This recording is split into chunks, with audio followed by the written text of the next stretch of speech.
మనం ఈరోజు ఒక అంశాన్ని ఆలోచిద్దాం. అంశం ఏంటంటే నిజమైన స్వాతంత్రము గురించి ఈరోజు మనము ఆలోచిద్దాం. నిజమైన స్వాతంత్రము అని అంటే ఈ మాట వాడడానికి గల కారణం ఏంటంటే ఈ లోకంలో చాలామంది స్వాతంత్రం కోసము పోరాడిన వారు ఉన్నారు, స్వాతంత్రం తెచ్చుకునే వారు ఉన్నారు. అయితే ఈ ప్రపంచానికి తెలియని విషయం ఏంటంటే అసలు నిజమైన స్వాతంత్రం అనేది ఒకటి ఉంది. ఆ స్వాతంత్రంలోకి మనం రావాలంటే ఎలా అయితే మనం ఆ స్వాతంత్రాన్ని పొందుకుంటాం, ఆ స్వాతంత్ర మార్గం ఎక్కడ ఉంది అనే దాన్ని మనం ఈరోజు ఆలోచిద్దాము. అసలు దాని విలువ ఏంటి, దాన్ని ఎలా కాపాడుకోవాలి, అసలు మనకు స్వాతంత్రం వచ్చిందా లేదా అనే ప్రతి అంశాన్ని ఈరోజు మనము ఆలోచిద్దాం. మొట్టమొదటిగా మనము ఈరోజు చాలామంది నాడు స్వాతంత్రం పొందాము అని అనుకుంటారు. ఇది నేను మాట్లాడేది ఈరోజు సామాజిక స్వాతంత్రం గురించి కాదు, లేదా రాజకీయ స్వాతంత్రం గురించి కాదు. నేను మాట్లాడేది ఏంటంటే ఆత్మస్పందన స్వాతంత్రం గురించి ఈరోజు మనం నేర్చుకుందాం. మొట్టమొదటిగా మనం ఆలోచిస్తే కనుక మొదటి విషయం ఏంటంటే ఈరోజు మనం ఆలోచించిపోయేది, మనము భూమి మీద ఆదాము గారి ద్వారా ఈనాడు భూమి మీదకి మనం అందరం వచ్చాం. అపోస్తలుల 17వ అధ్యాయం. అపోస్తలుల 17వ అధ్యాయము 24వ వచనంలో దేవుడు ఒక సమాచారం తెలియజేస్తున్నాడు. అపోస్తలుల 17వ అధ్యాయం 24వ వచనంలో, జగత్తును అందరి సమస్తమును నిర్మించిన దేవుడు తానే ఆకాశమునకును భూమికిని ప్రభు అయినందున ఆయన హస్తకృతమైన ఆలయములో నివసింపడు. కాబట్టి దేవుడు భౌతికమైన అంటే జగత్తుని అందరి సమస్తాన్ని కలిగించింది ఎవరంటే దేవుడు. కలిగించిన తర్వాత ఆయన హస్తకృతమైన ఆలయంలో నివసించాడు. 25లో ఆయన అందరికీ జీవమును ఊపిరిని సమస్తమును దయచేవాడు కనుక తనకు ఏదైనా కొద్ది ఉన్నట్టు మనుషుల చేతులతో చేయమోటివాడు కాడు.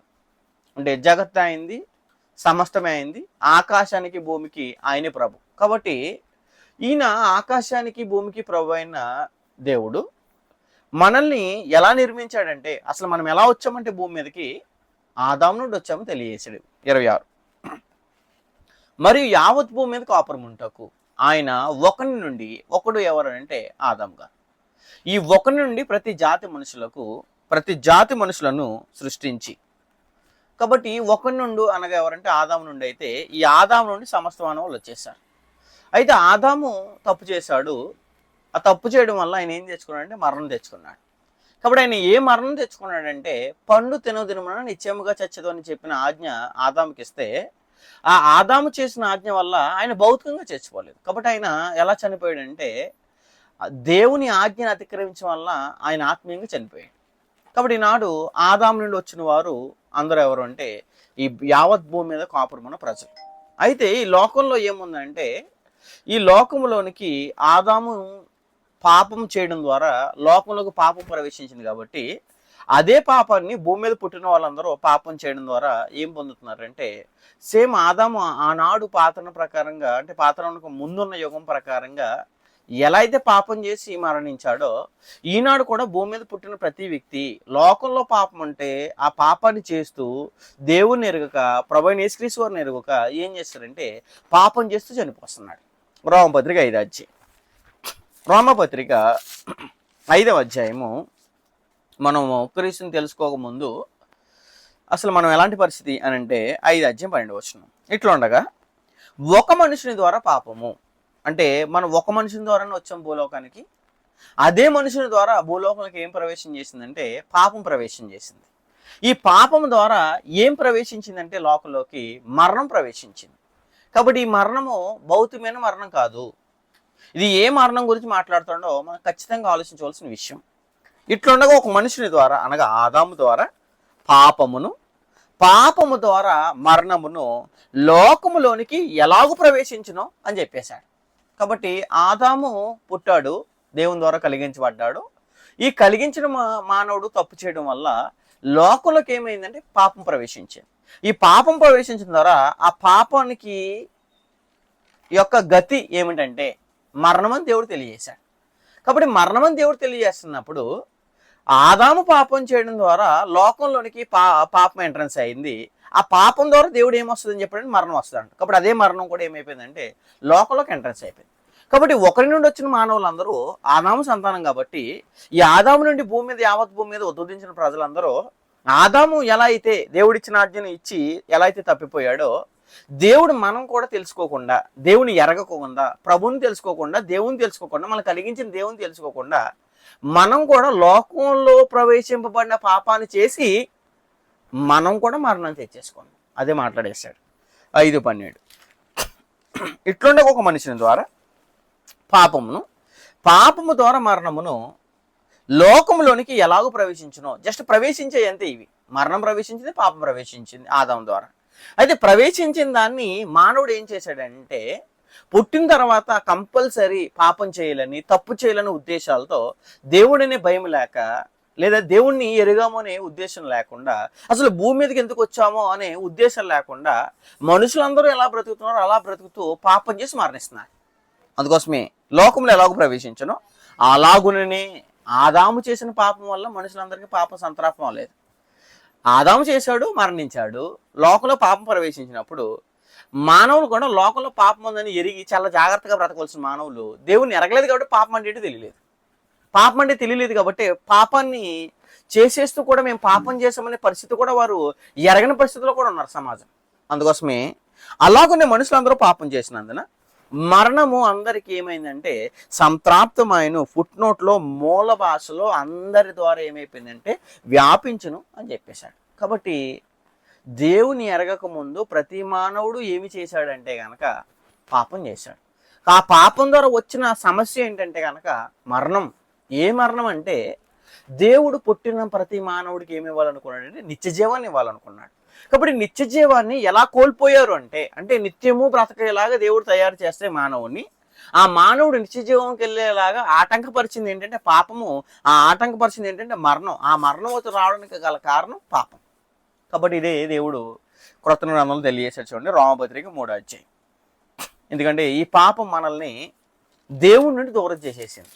రోమపత్రిక 3వ అధ్యాయము 23వ వచనం. రోమపత్రిక 3:23లో దేవుడు ఒక సమాచారం తెలియజేస్తున్నాడు. రోమపత్రిక 3వ అధ్యాయం 23వ వచనం. ఏ భేదం లేదు అంటే ఏ భేదం లేదు. ప్రపంచంలో పుట్టిన మానవులందరూ దేవుని ఎరగకపోవడం వలన ఆ మనిషి ఏం చేస్తున్నాడంటే పాపం చేస్తున్నాడు. అంటే తమకు నచ్చినట్టుగా బ్రతుకుతూ, తమకు నచ్చినట్టుగా జీవిస్తూ, అలా నచ్చినట్టుగా జీవిస్తాం వల్ల, పాపం చేయడం వల్ల తండ్రిని దేవునికి ఏమైపోయారంటే దూరం అయిపోయారు. కారణం ఏంటంటే దీంట్లో అసలు భేదమే లేదన్నాడు.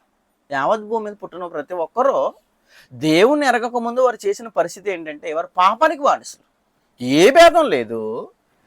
అందరినూ పాపం చేసి, కొందరు అని అంటే ఆదాము చేయడం వల్ల ఆ పాపం మనకు రాలేదు. ఆదాము చేశాడు, మరణం పొందాడు. ఆదాము ద్వారా లోకంలోకి పాపం ప్రవేశించబడితే అదే పాపాన్ని మానవులు చేయడం ద్వారా వీళ్ళు కూడా ఏం పొందారంటే దేవుడు అనుగ్రహించి మహిమను పొందలేకపోయారు అని చెప్పేశాడు. ఏ భేదం లేదు. అందరినూ పాపం చేసి దేవుడు అనుగ్రహించి మహిమను పొందలేకపోతున్నారు. కాబట్టి మనుషులు దేవుని ఎరగక ముందు వారు ఉన్న పరిస్థితి ఏంటంటే పాపమనే అంధకారంలో, పాపమనే బానిసత్వంలో, పాపమనే చెరలో, పాపమనే సంఖ్యలతో ఉన్నవారు ఎలా ఉన్నారంటే దేవుని ఎరగక ముందు తమ నచ్చినట్టు బ్రతకడం వల్ల ఒక వ్యక్తి ఏమైపోయాడంటే పాపానికి బానిస అయిపోయాడు. మరి పాపానికి బానిస అవడం ద్వారా మరణాన్ని కొని తెచ్చేసుకుంటే ఇంకా తండ్రిని దేవుని దగ్గరికి పుట్టిన ప్రతి మనుషుడు వెళ్ళగలడంటే వెళ్ళలేని అవకాశం. రోమపత్రిక 6వ అధ్యాయం 17వ వచనంలో ఒకప్పుడు మనం ఎలా ఉన్నామో తెలియజేశాడు. రోమపత్రిక 6వ అధ్యాయం 17వ వచనం. ఇక్కడ ఏం తెలియజేశాడంటే మీరు పాపమునకు దాసులే ఏంటిరి అన్నాడు.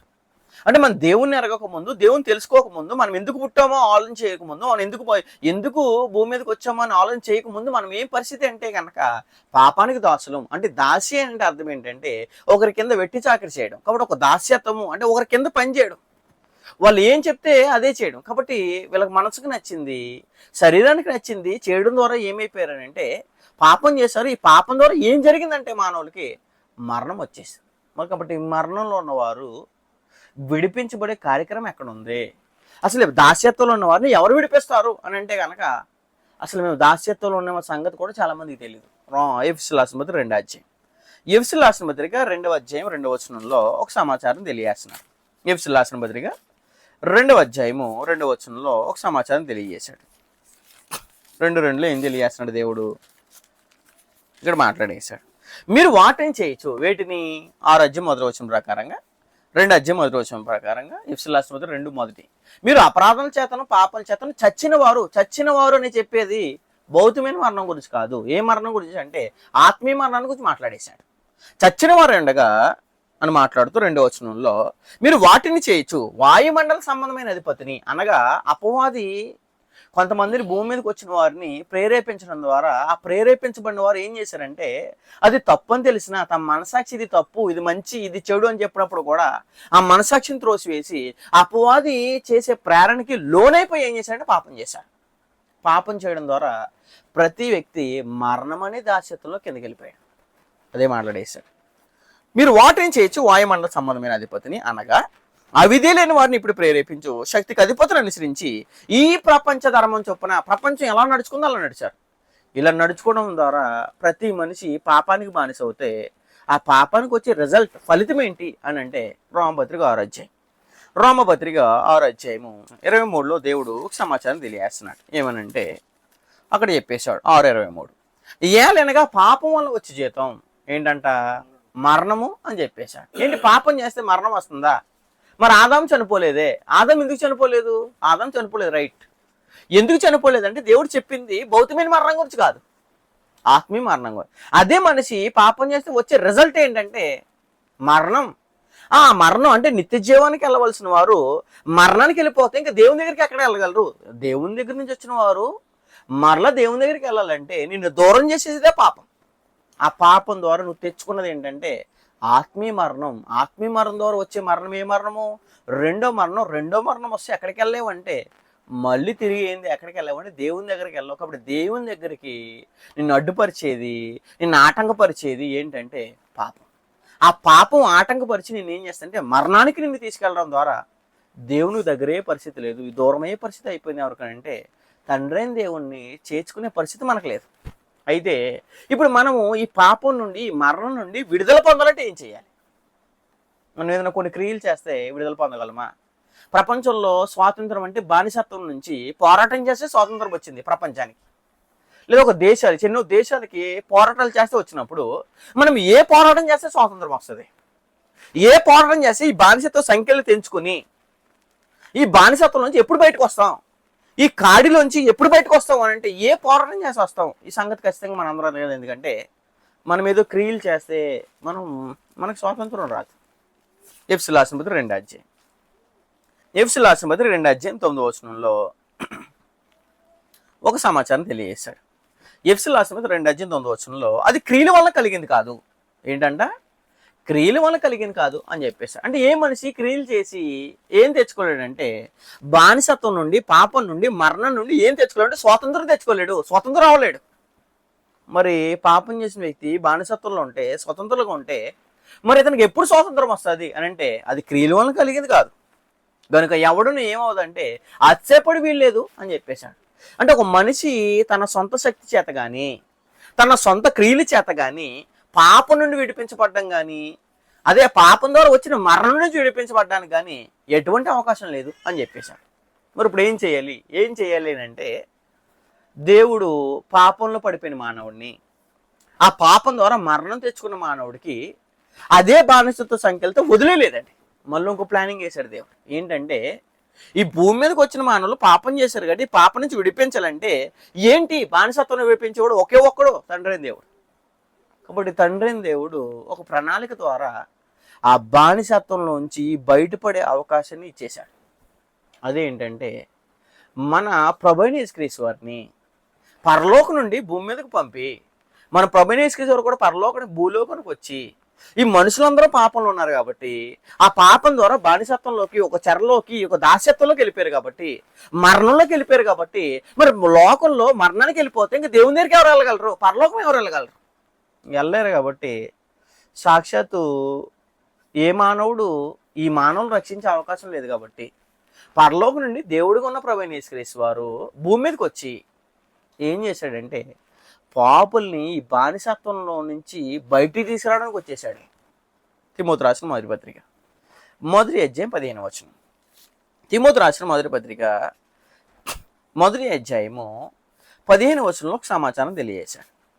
ప్రభువైన యేసుక్రీస్తు వారు వచ్చి ఏం చేశారు అని అంటే తిమోతి రాసిన మొదటి పత్రిక 1వ అధ్యాయం 15వ వచనం. ఆయన వచ్చిన కారణంలో ఒక కారణం ఇది, అదే మాట్లాడేశాడు. పాపులను రక్షించుటకు, అంటే పాపిని ఎందుకు రక్షించాలి? పాపి బానిసత్వంలో ఉన్నాడో, చెరలో ఉన్నాడో, సంఖ్యలతో ఉన్నాడు కాబట్టి, బందీగా ఉన్నాడు కాబట్టి, ఈ వ్యక్తిని రక్షించకపోతే దేవుని దగ్గరికి వెళ్ళలేడు కాబట్టి, దేవుని చూడలేడు కాబట్టి, పరలోకం రాలేడు కాబట్టి, ఈ చెరలో ఉన్న వారికి విడుదల చేయడానికి, చెరలో ఉన్న సంఖ్యలు తెంపడానికి ఎవరు రావాలంటే ప్రభువైన యేసుక్రీస్తు భూలోకానికి వచ్చాడు. ఆయన వచ్చి ఏం చేశాడంటే ఆయన మరణించి సమాధి చేయబడి 3వ దినం తిరిగి లేపబడి ఈ పాపులైన మానవుల కొరకు ప్రాణం పెట్టి బానిసత్వం సంఖ్యలు తీసేశాడు. అదే అన్నాడు అక్కడ, పాపులను రక్షించుటకు క్రీస్తు యేసు లోకానికి ఏం చేశాడంటే వచ్చును అని చెప్పేశాడు. కాబట్టి క్రీస్తు యేసు రాకపోతే నీ బతుకంతా ఏంటంటే బానిసత్వమే. క్రీస్తు యేసు రాకపోతే నీ బ్రతుకంతా ఏంటంటే మరణమే. అంటే నువ్వు అసలు నిన్ను విడిపించే నాదుడు ఇంకా ప్రపంచంలో ఎవరు లేరు. ప్రభువైన యేసుక్రీస్తు వారు మరణం పెట్టకపోతే, ఆయన భూమి మీదకి రాకపోతే ఇంకా మనం ఎక్కడా ఉంటామంటే, జీవితాంతం ఎక్కడ ఉంటామంటే మరణంలోనే ఉంటే, మరణ భయంలోనే ఉంటాయి. అందుకోసం చాలా మందికి నాడు తప్పు చేసిన తర్వాత మరణం వస్తే ఆ మనిషి ఇంకా జీవితకాలం అంతా దేంట్లో ఉంటాడంటే మరణం అనేది దాస్యత్వానికి ఉన్నాడు అంటాడు. హెబ్రీ పత్రిక 2వ అధ్యాయం, హెబ్రీ పత్రిక 2వ అధ్యాయము 14వ వచనంలో ఒక సమాచారం తెలియజేశాడు. హెబ్రీ పత్రిక 2వ అధ్యాయం 14వ వచనం, అంటే మనిషి తప్పు చేశాడు, తప్పు చేయడం వల్ల మరణం వస్తే మరి ఆ మరణం వచ్చిన వానికి జీవితాంతం ఏంటి అని అంటే భయం భయం భయం. ఏంటి ఆ భయం అంటే మరణ భయం. కాబట్టి మరణ భయం తొలగించాలంటే పరలోకంలో ఒక ఆయన రావాలి. ఆయన ఎవరిని? మన ప్రభువైన యేసుక్రీస్తు. 14. కాబట్టి ఆ పిల్లలు రక్తమాంసాలు గలవారైనందున ఆ ప్రకారమే మరణం యొక్క బలముగాడు, అంటే అపవాది పాపం చేయించేలా మానవుల్ని ప్రేరేపించాడు. వీళ్ళు చేసి మరణం తెచ్చుకుంటే, మరి మరణం తెచ్చుకున్నారు పరిస్థితి, కన్ను మోసే పరిస్థితి ఏంటంటే నాకు ఆత్మీయ మరణం ద్వారా, అంటే ఇప్పుడు ఇక్కడ తప్పు చేశాను, ఆత్మీయ మరణం పొందాను, ఈ ఆత్మీయ మరణం ద్వారా కన్ను మూసిన తర్వాత రెండో మరణం, నరకం, యాతన. ఇంత భయంకరమైన పరిస్థితికి నన్ను విడిపించిన నాదుడు ఎవరు, నన్ను రక్షించిన నాదుడు ఎవడు, నన్ను ఈ సంఖ్యల నుంచి బయటికి తీసుకొచ్చేవాడు ఎవరు అని అంటే ఇది ప్రభువైన యేసుక్రీస్తు వారే అని తెలియజేశాడు. అదే మాట్లాడుతున్నాను చూడండి అక్కడ. కాబట్టి ఆ పిల్లలు రక్తమాంసాలు గలవారైనందున ఆ ప్రకారమే మరణం యొక్క బలం గాడు, అంటే మరణం యొక్క బలం గలవాడు ఎవరు? అపవాది. మరి అపవాదికి లోనే వెళ్ళిపోయిన వాళ్ళందరూ దేనికి కిందకి వెళ్ళిపోయారు? ఆత్మీయ మరణం కిందకి వెళ్ళిపోయారు. మరి ఆత్మీయ మరణాన్ని నుంచి విడుదల చేయాలంటే ప్రభువైన యేసుక్రీస్తు వారు కూడా రక్తమాంసాల్లో పాలువాడాడు. అదే మాట్లాడేశాడు. బలము గలవాన్ని అనగా అపవాదిని ఏ మరణం అడ్డెట్టుకుని భయపెడుతున్నాడో యావత్ భూమి మీద ఉన్న ప్రజల్ని, ఏ మరణం అడ్డెట్టుకుని దాస్యత్వం ఉంచుతున్నాడో, ఏ మరణం అడ్డెట్టుకుని బానిసత్వం ఉంచుతున్నాడో అదే మరణాన్ని ఏం చేశాడంటే ఆయన మరణం ద్వారా ఏం చేశాడంటే అసలు తీసేసాడండి. అదే మాట్లాడేశాడు. అనగా అపవాదిని మరణం ద్వారా, ఎవరి మరణము? ఏ మరణం ఆత్మీయ మరణాన్ని అడ్డెట్టుకుని అపవాది ఎలా అయితే చేస్తున్నాడో ఈయన మరణం పెట్టి అపవాదం ఏం చేశాడు? నాశనం చేశాడు. అదే మాట్లాడేశాడు. మరణం ద్వారా నశింపు చేయటకు జీవితకాలం అంతా అండలం చేసుకోవాలి. అంటే మనిషి తప్పు చేస్తే మరణం మరణం మరణం. ఏంటి మరణం అంటే ఆత్మీయ మరణం. ఈ ఆత్మీయ మరణం అండి ప్రభువైన యేసుక్రీస్తు రక్తం వచ్చి నేను ఏం చేసిందంటే ఆ పాపాలన్నింటినీ తొలగించేసింది. అదే మాట్లాడేశాడు. మరణ భయం చేత దాస్యత్వం నాకు, అంటే తప్పు చేసిన వాడు దేంట్లో ఉన్నాడని అర్థం? దాస్యంలో ఉన్నాడు. దాస్యంలో లోబడిన వాడిని విడిపించటకు ఆయన కూడా రక్తమాంసంలో ఏమయ్యాడు అంటే రక్తమాంసంలో ఉన్నవాడిని విడిపించాలంటే ప్రభువైన యేసుక్రీస్తు వారు కూడా రక్తమాంసములో ఉండి యథార్థంగా బ్రతికి, నీతిగా బ్రతికి, న్యాయంగా బ్రతికి పవిత్ర రక్తాన్ని ఒలికించి ఆ పవిత్ర రక్తాన్ని ఈ పాపుల కోసం ధారపోస్తే ఈ భయం గలవారు, దాస్యత్వంలో ఉన్నవారు విడిపించబడడానికి అవకాశం ఉంటుంది. కాబట్టి ఒక వ్యక్తికి స్వాతంత్రం ఎప్పుడు వచ్చింది, బానిసత్వం నుంచి ఎప్పుడు బయటపడ్డాడో, చెర నుంచి ఎప్పుడు బయటకు వచ్చాడు అని అంటే క్రీస్తు యేసు రక్తంలో ఎప్పుడైతే కడగబడ్డాడో, క్రీస్తు యేసుని సొంత రక్షణగా ఎప్పుడైతే అంగీకరించాడో ఆ వ్యక్తి తన వ్యర్థ ప్రవర్తనను విడిచిపెట్టేయచ్చు. పేతురు రాసిన 1వ పత్రిక. కాబట్టి క్రీస్తు యేసు రక్తాన్ని చిందించడం ద్వారా ఉన్న పాపాలని, అడ్డొచ్చే పాపాలని, దేవునికి దూరమయ్యే పాపాలను తీసివేసేశాడు. పేతురు రాసిన 1వ పత్రిక 1వ అధ్యాయం 18వ వచనం.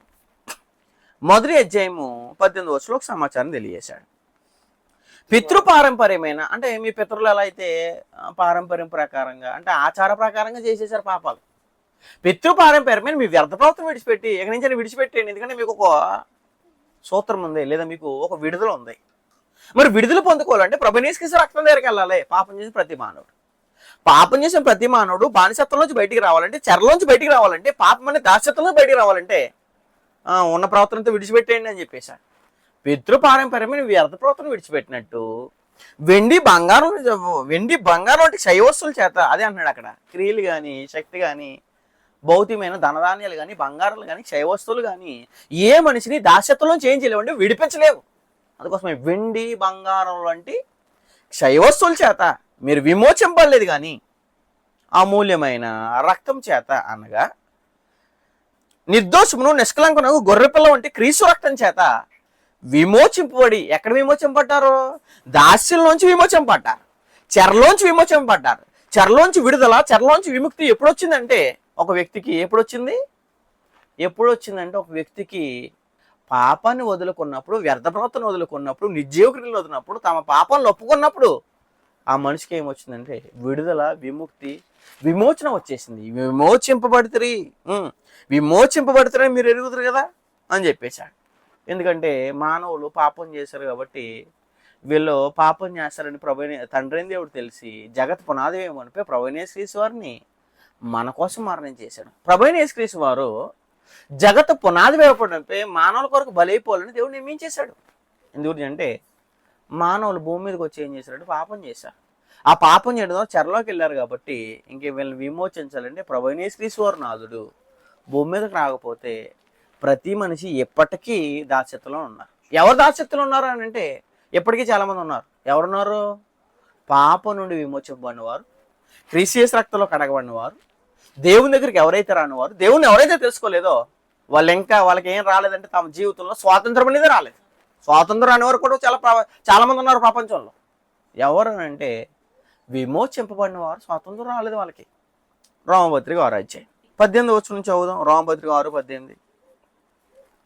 పాపము నుండి విమోచింపబడి, అంటే విమోచింపబడే కార్యక్రమాన్ని, ఒక ప్రణాళికని దేవుడు పెట్టేసిన తర్వాత అది వెతకవలసిన మానవుడు వెతకకపోతే కనుక ఆ వ్యక్తికి ఎప్పటికీ కూడా ఏం రాలేదంటే స్వాతంత్రం రాలేదు. అందుకోసమే పాపము నుండి విమోచింపబడి, అంటే నీకు విడుదల ఇస్తానని దేవుడు రమ్మంటే ఆ విడుదల పొందుకునే పరిస్థితి ఎవరికైతే లేదో వారు ఇంకా ఎక్కడ ఉన్నట్టు అంటే దాస్యతలు ఉన్నట్టు, వాళ్ళకి ఇంకా ఏం రాలేదంటే స్వాతంత్రం రాలేదు కాబట్టి ఇంకా చెరలోనే ఉన్నారు.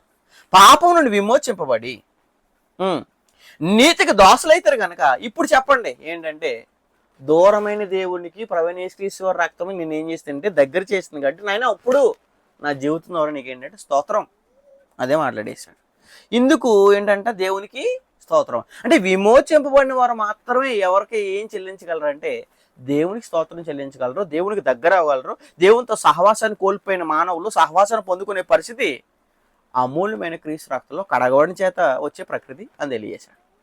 కాబట్టి క్రీస్తు యేసు వారు మరణించి సమాధి చేయబడి 3వ దినం తిరిగి లేవడం ద్వారా మరణం యొక్క బలం గల వాడిని ఓడించేసి మరణం అనే దాస్యత్వంలో ఉన్న వారికి దేవుడు ప్రభువైన యేసుక్రీస్తు వారు వచ్చి ఏం చేశారంటే విడుదల, విముక్తి చేశారు. కాబట్టి ఆ క్రీస్తు యేసు రక్తంలో ఎవరైతే కడగబడ్డారో వాళ్ళందరూ ఏం పొందినట్టు అంటే స్వాతంత్రం పొందినట్టు. ఇది మొదటి విషయం. ఎందుకంటే ఎప్పటికీ కూడా చాలా మంది ఏం పొందలేదని అంటే స్వాతంత్రం పొందలేదు. కొరింథీయులకు రాసిన మొదటి పత్రిక 7వ అధ్యాయము 22 వచనం చదువుదాం. 7వ అధ్యాయము.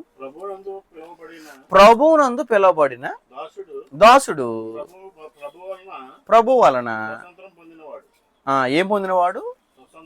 స్వాతంత్రమా లేదా స్వతంత్రం పొందినవాడు అని చెప్పేశాడు. కాబట్టి ప్రభువునందు పిలువబడినవాడు ఎవరో? సువార్త ద్వారా క్రీస్తు యేసులోనికి ఎవరైతే బాప్తిస్మం పొందారో వాళ్ళందరూ ఏం పొందినట్టు?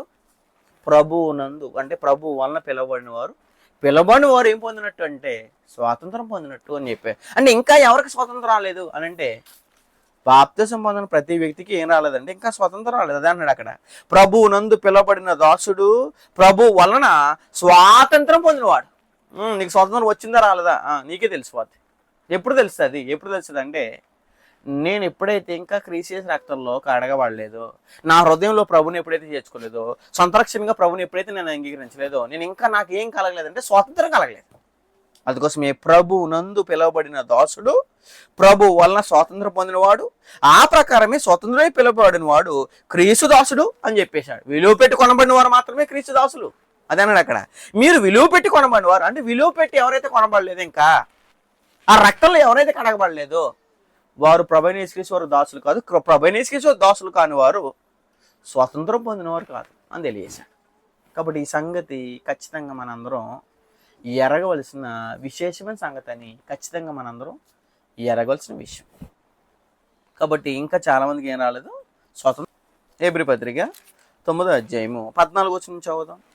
నిత్యుడగు ఆత్మ ద్వారా అంటే పరిశుద్ధ ఆత్మ ద్వారా దేవునికి నిర్దోషిగా అర్పించుకున్న క్రీస్తు యొక్క రక్తము దేవునికి ఎలా అర్పించుకుందంట?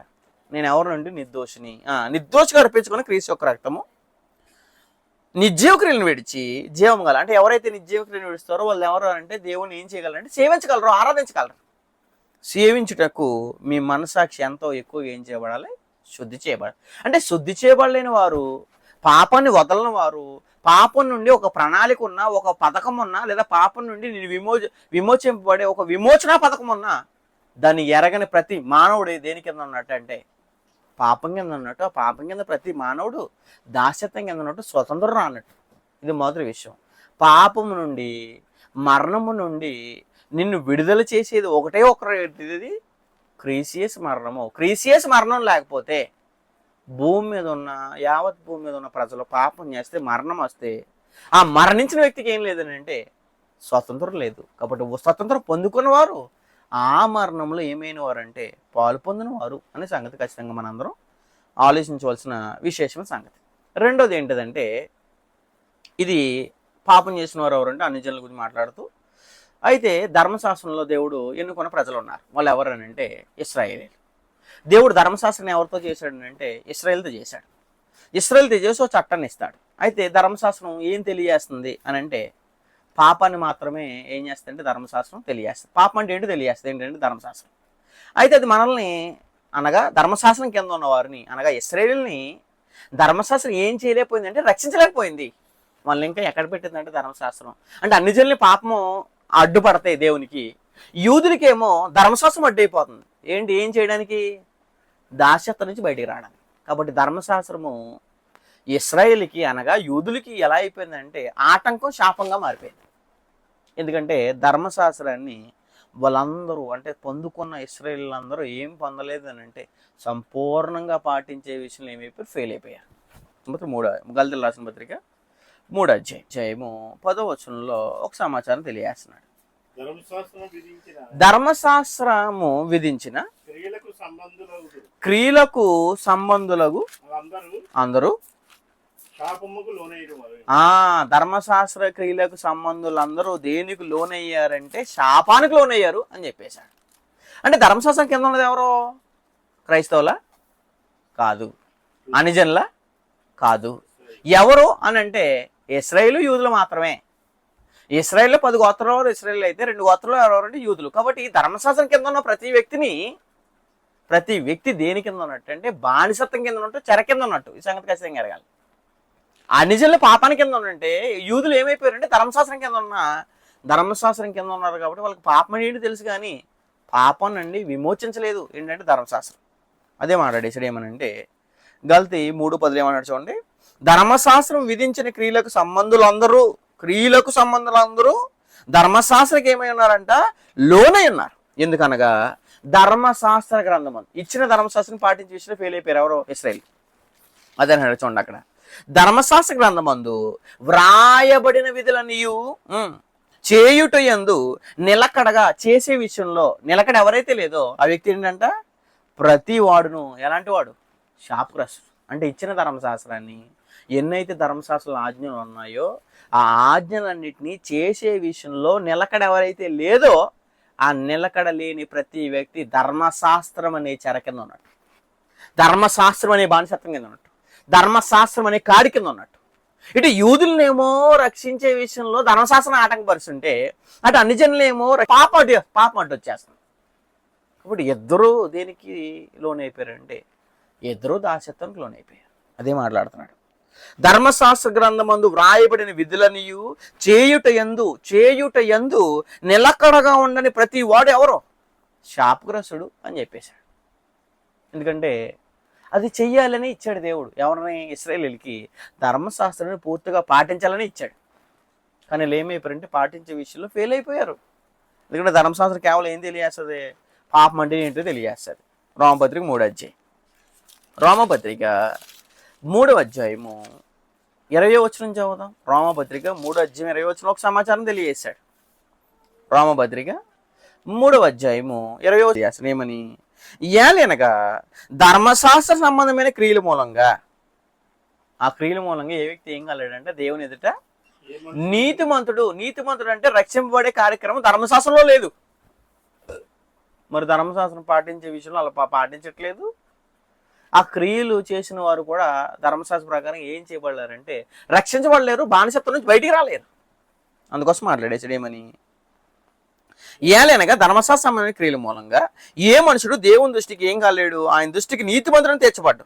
అసలు ధర్మశాస్త్రం ఏం చెప్తుంది అని అంటే సింపుల్గా చెప్పేసాడు ఏమని, ధర్మశాస్త్రం వలన పాపం అనగా ఎట్టిదో ఏమవుతుంది, పాపం అంటే ఏంటో తెలియజేస్తుంది. ఏంటి ధర్మశాస్త్రం పాపం అంటే ఏంటో తెలియజేస్తుంది, కానీ ఆ పాపం నుండి విడుదల చేయలేదు ధర్మశాస్త్రం. ఆ పాపం నుండి నేను రక్షించలేదు ధర్మశాస్త్రం. ఆ పాపం ద్వారా వచ్చే మరణం నుండి రక్షించలేదు నిన్ను. కాబట్టి మరి రక్షించలేనప్పుడు ఈ ధర్మశాస్త్రం కింద ఉన్నవారు దేన్ని నేర్చుకుంటే లేదా దేన్ని పొందుకుంటే దేన్ని తెలుసుకుంటే స్వాతంత్రం వస్తుంది వీళ్ళకే అంటే ఇది సంగతి ఖచ్చితంగా యూదులందరూ ఇశ్రాయేలీయులందరూ ఎరగాల్సిన విషయం. అదే గలతీయులకు రాసిన పత్రిక 3వ అధ్యాయంలో ఒక సమాచారం తెలియజేశాడు. గలతీయులకు రాసిన పత్రిక 3వ అధ్యాయము వీళ్ళందరూ ఎక్కడ ఉన్నారో చెప్పేశాడు. 24వ వచనం చదువుతాం. గలతీయులకు రాసిన పత్రిక 3:24 ఒక సమాచారం తెలియజేస్తున్నాడు.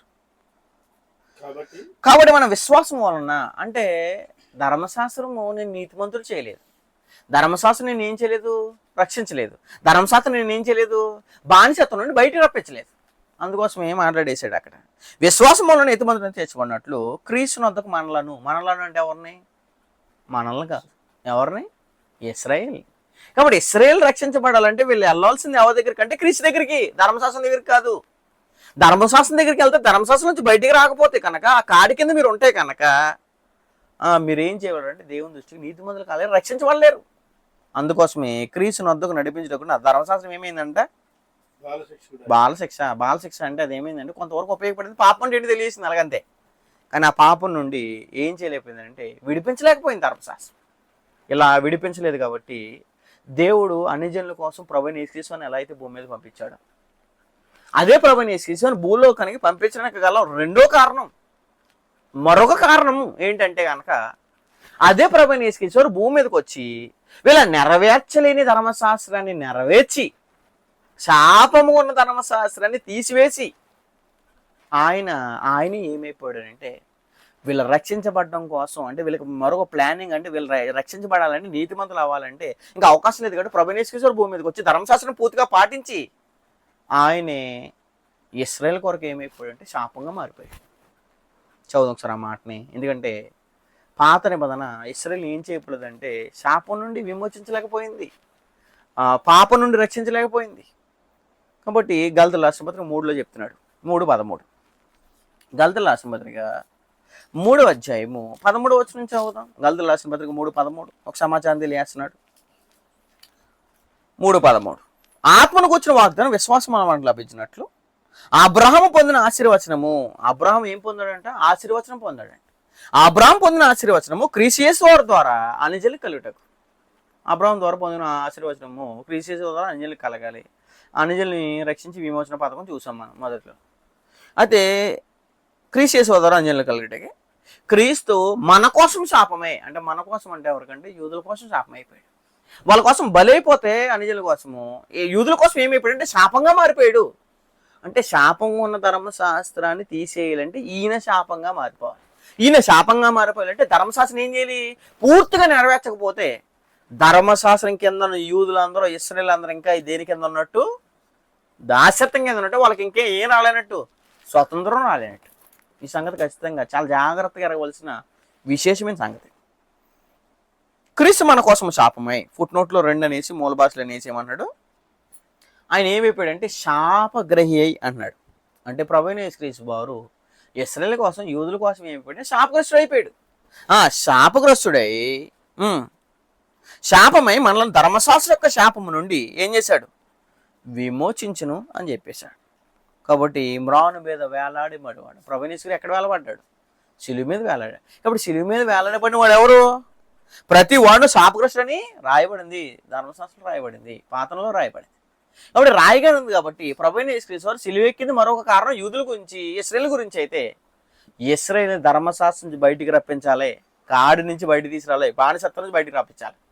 అంటే ప్రభువైన యేసుక్రీస్తు వారే ఈ శాపం నుండి విడుదల పొందడానికి ప్రభువైన యేసుక్రీస్తు వారే వారి కోసం ఏమైపోయాడు, శాపంగా మారిపోయాడు అని తెలియజేశాడు. ఈ శాపంగా మారిపోయిన వారు, ధర్మశాస్త్రం కింద ఉన్నవారు, రక్షించబడలేని నీతి ధర్మశాస్త్రంలో లేనప్పుడు, నీతి మంతత్వం దాంట్లో లేనప్పుడు, రక్షిస్తే దాంట్లో లేనప్పుడు మరి వీళ్ళు దేన్ని వెతకాలి, ఎక్కడికి రావాలి అని అంటే రోమపత్రిక 8వ అధ్యాయంలో తెలియజేశాడు. రోమపత్రిక 8వ అధ్యాయము 1వ వచనం నుంచి చదువుదాం. రోమపత్రిక 8వ అధ్యాయం 1వ వచనంలో ఒక సమాచారం తెలియజేశాడు. రోమపత్రిక 8వ అధ్యాయం 1వ వచనం. రోమపత్రిక 8వ అధ్యాయం 1వ వచనంలో ఒక సమాచారం తెలియజేశాడు. కాబట్టి క్రీస్తు యేసునందు ఉన్న వారికి, అంటే ప్రభువైన యేసుక్రీస్తు వారి దగ్గరికి రాకపోతే, ప్రభువైన యేసుక్రీస్తు వారి దగ్గరికి నడిపించబడకపోతే వాళ్ళు ఏం కాలేరు అని అంటే నీతిమంతులు కాలేరు, రక్షించబడలేరు, బానిసత్వం నుంచి బయటికి రాలేరు. అందుకోసం ఇక్కడ మాట్లాడేశాడు. కాబట్టి ఇప్పుడు క్రీస్తు యేసునందు అంటే ఆయన సంఘమునందు, ఆయన నిబంధన, క్రీస్తు యేసునందు ఉన్న వారికి ఏ శిక్ష అంటే ధర్మశాస్త్రం వల్ల శిక్ష వచ్చే శిక్ష, ధర్మశాస్త్రం పాటించిపోయే విషయంలో ఫెయిల్ అయిపోయిన శిక్ష వీళ్ళకి రాకుండా చేసేసాడు ఎవరో, ప్రభువైన యేసు. అందుకోసమే క్రీస్తు యేసునందు ఉన్న వారికి ఏ శిక్ష విధియో లేదు అని చెప్పేశాడు. ఎందుకంటే వాళ్ళు విడిపించేసింది. క్రీస్తు యేసునందు జీవము ఇచ్చు ఆత్మ యొక్క నియమము పాప మరణము, పాపం ద్వారా వచ్చే మరణం యొక్క నియమం నుండి నన్ను ఏం చేసింది, విడిపించేసింది. ఏంటంటే క్రొత్త నియమం. కాబట్టి ధర్మశాస్త్రంలో ఉన్న వారందరూ క్రొత్త నియమం దగ్గరికి వస్తేనే కానీ, క్రీస్తు దగ్గరికి వస్తేనే కానీ ఏం చేయబడలేరు, స్వాతంత్రం పొందలేరు. గలతీయులకు రాసిన పత్రిక 3వ అధ్యాయం. గలతీయులకు రాసిన పత్రిక 3వ అధ్యాయంలో ఒక సమాచారం తెలియజేస్తుంది. గలతీయులకు రాసిన పత్రిక 3వ అధ్యాయము 23వ వచనం చదువుదాం. గలతీయులకు రాసిన పత్రిక 3:23లో ఒక సమాచారం తెలియజేస్తున్నాడు. విశ్వాసం వెల్లడి కాకమునుపు ఇక ముందుకు బయలుపరచబోడబో విశ్వాసమును అవలంబించవలసిన వారంగా, ఏంటి నేనేం అవలంబించాలి, నేను ఎక్కడికి వెళ్ళాలి, ఈ దాస్యత్వంలోంచి బయటికి రావాలంటే నేను ఎక్కడికి వెళ్ళాలి, విమోచన పథకం నాకు ఎక్కడ ఉంది అని అంటే దాన్ని వెతికి అక్కడికి రావాలి. అంటే క్రీస్తుని ఎందుకు రావాలి, క్రీస్తు యేసు రక్తం వల్ల వచ్చిన నిబంధన దగ్గర రావాలి. ఎవరంటే ఇశ్రాయేలు అందరూ, యూదులందరూ ఈ సంగతి ఎరగాలి. అదే మాట్లాడేశాడు. విశ్వాసం వెల్లడి కాకమునుపు ఇక ముందుకు బయలుపరచబడిపోవు విశ్వాసం ఆలంపవలసిన వారంగా, అంతకు ముందుకు వెళ్ళి అందరూ ఎక్కడ ఉన్నారంట, చెరలో అంటున్నాడు చూడండి అక్కడ. విశ్వాసం అవలంబించవలసిన వారంగా చెరలో ఉంచబడినట్టు, అంటే ధర్మశాస్త్రం కింద ఉన్న వారందరూ ఎక్కడ ఉన్నట్టు, చెరలో ఉన్నట్టు. అంటే వాళ్ళకి ఏం రాలేదంటే స్వతంత్రం రాలేదు, ఫ్రీడమ్ రాలేదు. చెరలో ఉంచబడినట్టు మనము ధర్మశాస్త్రముకు లోనైన వారమైతే, ఈ లోనైన వారు విశ్వాసం వల్ల వచ్చిన నిబంధన, విశ్వాసం వల్ల వచ్చిన క్రీస్తు, అంటే క్రీస్తు యేసు ద్వారా ఆయన మరణం ద్వారా విశ్వసించితేనే కానీ, ఆయన మరణం దగ్గరికి, నిబంధన దగ్గరికి, క్రొత్త నిబంధన దగ్గరికి వస్తేనే కానీ ధర్మశాస్త్రంలో ఉన్న వారికి ఏం రాదు, విడుదల రాదు. అన్ని చెల్లికి పాపం నుండి బయటకు వస్తేనే కానీ వాళ్ళకి విడుదల రానప్పుడు, వీళ్ళకి ధర్మశాస్త్రం నుంచి బయటకు వచ్చి క్రొత్త నిబంధన దగ్గరికి రాకపోతే ధర్మశాస్త్రంలో ఉన్న ఇశ్రాయేలుకి ఏం రాదు, విమోచన రాదు, స్వాతంత్రం రాదు. ఇది రెండో విషయాన్ని. ఎందుకంటే ఇప్పుడు ధర్మశాస్త్రంలో ఉన్నవారైనా, బయటకు వచ్చిన వారైనా, పాపం నుండి బయటకు వచ్చిన వారైనా కృపలోనే ఉన్నారు, కానీ దేని కింద ఉన్నట్టు కదా, వాళ్ళు ధర్మశాస్త్రం కింద ఉన్నట్టు కాదు. కాబట్టి ఇప్పుడు ధర్మశాస్త్రంలో ఉన్నవారు క్రొత్తకి వచ్చేసిన తర్వాత వాళ్ళు ఇంకా దేని కింద ఉన్నట్టు, ధర్మశాస్త్రం కింద ఉన్నట్టు కాదు. ఈ సంగతి ఎరగాలి. ఇది రెండో విషయం. ఏంటంటే రెండో విషయం ఏంటి, ధర్మశాస్త్రం నుండి నిన్నేం చేసింది, ధర్మశాస్త్రం నుండి క్రీస్తు యేసు మరణం నిన్నేం చేసింది, స్వాతంత్రం తీసుకొచ్చింది. అంటే స్వాతంత్రం ఎక్కడుందో అర్థమైపోతుంది. అంటే అన్ని జనులు విడిపించాలన్నా క్రీస్తు దగ్గరికి రావాలి. ఇటు యూదులకు స్వాతంత్రం రావాలని ఎవరి దగ్గర రావాలి, క్రీస్తు వారి దగ్గరికి రావాలి. ఇది స్వతంత్రం అంటే అసలు నిజమైన స్వతంత్రం ఎక్కడుందో తెలియాలి కంపల్సరీ సంగతి. ఇది రెండు విషయాలు తెలియజేశాడు. మూడో విషయాన్ని మనం ఆలోచిద్దాం. మూడో విషయాన్ని కనుక మనం ఆలోచిస్తుంటే ఒక సమాచారాన్ని దేవుడు తెలియజేశాడు. ఇది ఏ స్వతంత్రం అని అంటే ఒక మాట మాట్లాడేశాడు. ఎందుకంటే ధర్మశాస్త్రం ఇప్పటిదాకా ఏం చేసింది, ఇశ్రాయేలుని, ఆ నిజంలో కూడా ఏం చేసింది, బంధించేసింది. ఎందుకంటే ధర్మశాస్త్రం ఉన్నంతసేపు ఎవరు ప్రవేశం లేదు, ఆ నిజంలో ప్రవేశం లేదు. ఎందుకంటే అన్ని జనులు రావడానికి అవకాశం లేదు. ఎందుకంటే ధర్మశాస్త్రంలో దేవుడు ఎన్నుకున్న ప్రజలు ఎవరు, ఇశ్రాయేలు మాత్రమే. ఇశ్రాయేలు మాత్రమే కాబట్టి ఇప్పుడు క్రొత్త ప్రకారంగా యావత్ భూమి మీద ఉన్నవారు, ప్రపంచంలో ఉన్న ప్రతి ఒక్కరు రక్షించబడాలని అంటే ఇటు యూదులైనా, ఇటు అన్యజనులైనా, ఇరువురు ఎక్కడికి వచ్చేయాలంటే ఆత్మ దగ్గరికి వచ్చేయాలి. ఆ ఆత్మ ద్వారా వచ్చిన నిబంధన ఏ నిబంధన అంటే క్రొత్త నిబంధన సంగతి ఎరగలేదు. ఎందుకంటే పాత నిబంధన అటు యూదుల్ని బంధిస్తుంది, వచ్చే అన్యజనులు కూడా ఏం చేస్తుందంటే బంధిస్తుంది. కాబట్టి బంధించబడే ధర్మశాస్త్రాన్ని తీసేసి క్రొత్త నిబంధనలో పరిశుద్ధాత్మ ద్వారా మనకి స్వాతంత్రం ఇస్తున్నాడు దేవుడు. ఈ సంగతి ఎరగలేదు. ఇది ఏ స్వాతంత్రం అంటే ఆత్మలో స్వాతంత్రం. చదువుదాం ఒకసారి రోమపత్రిక 8వ అధ్యాయం. రోమపత్రిక 8వ అధ్యాయము 2వ వచనం చదువుదాం.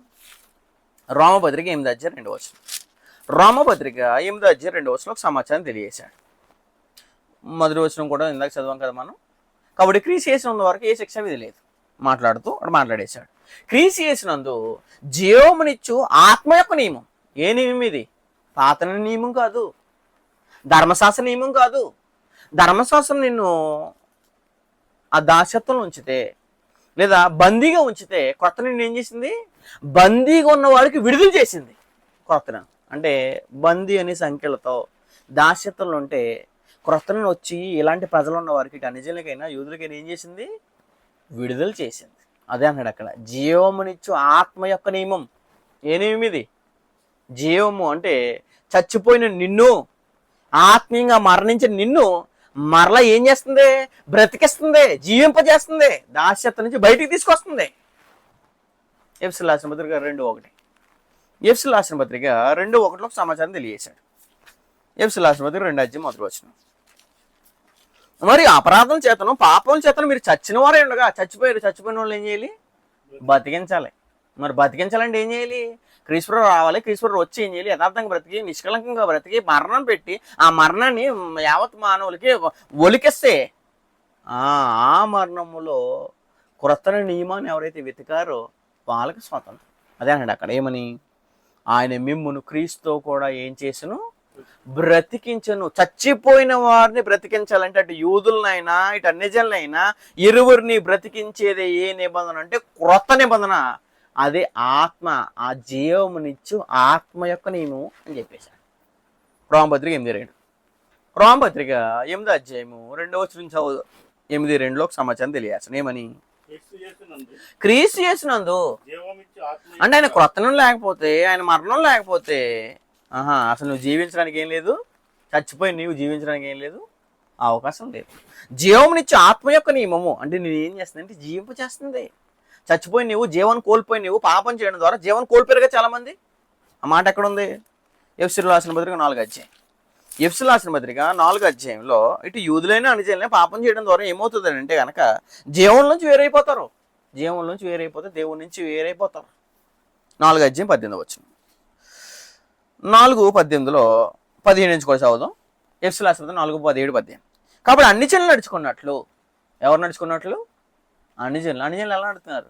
ఇష్టానుసారంగా బతుకుతారు. వాళ్ళకి విమోచన పథకం పెట్టేశాడు. అయితే అన్యజనులు ఎలా అయితే నడుచుకున్నా మీరు అక్కడ మీదట ఏమవ్వకుండా నడుచుకోలేదని ప్రభువును సాక్ష్యం ఇచ్చాను.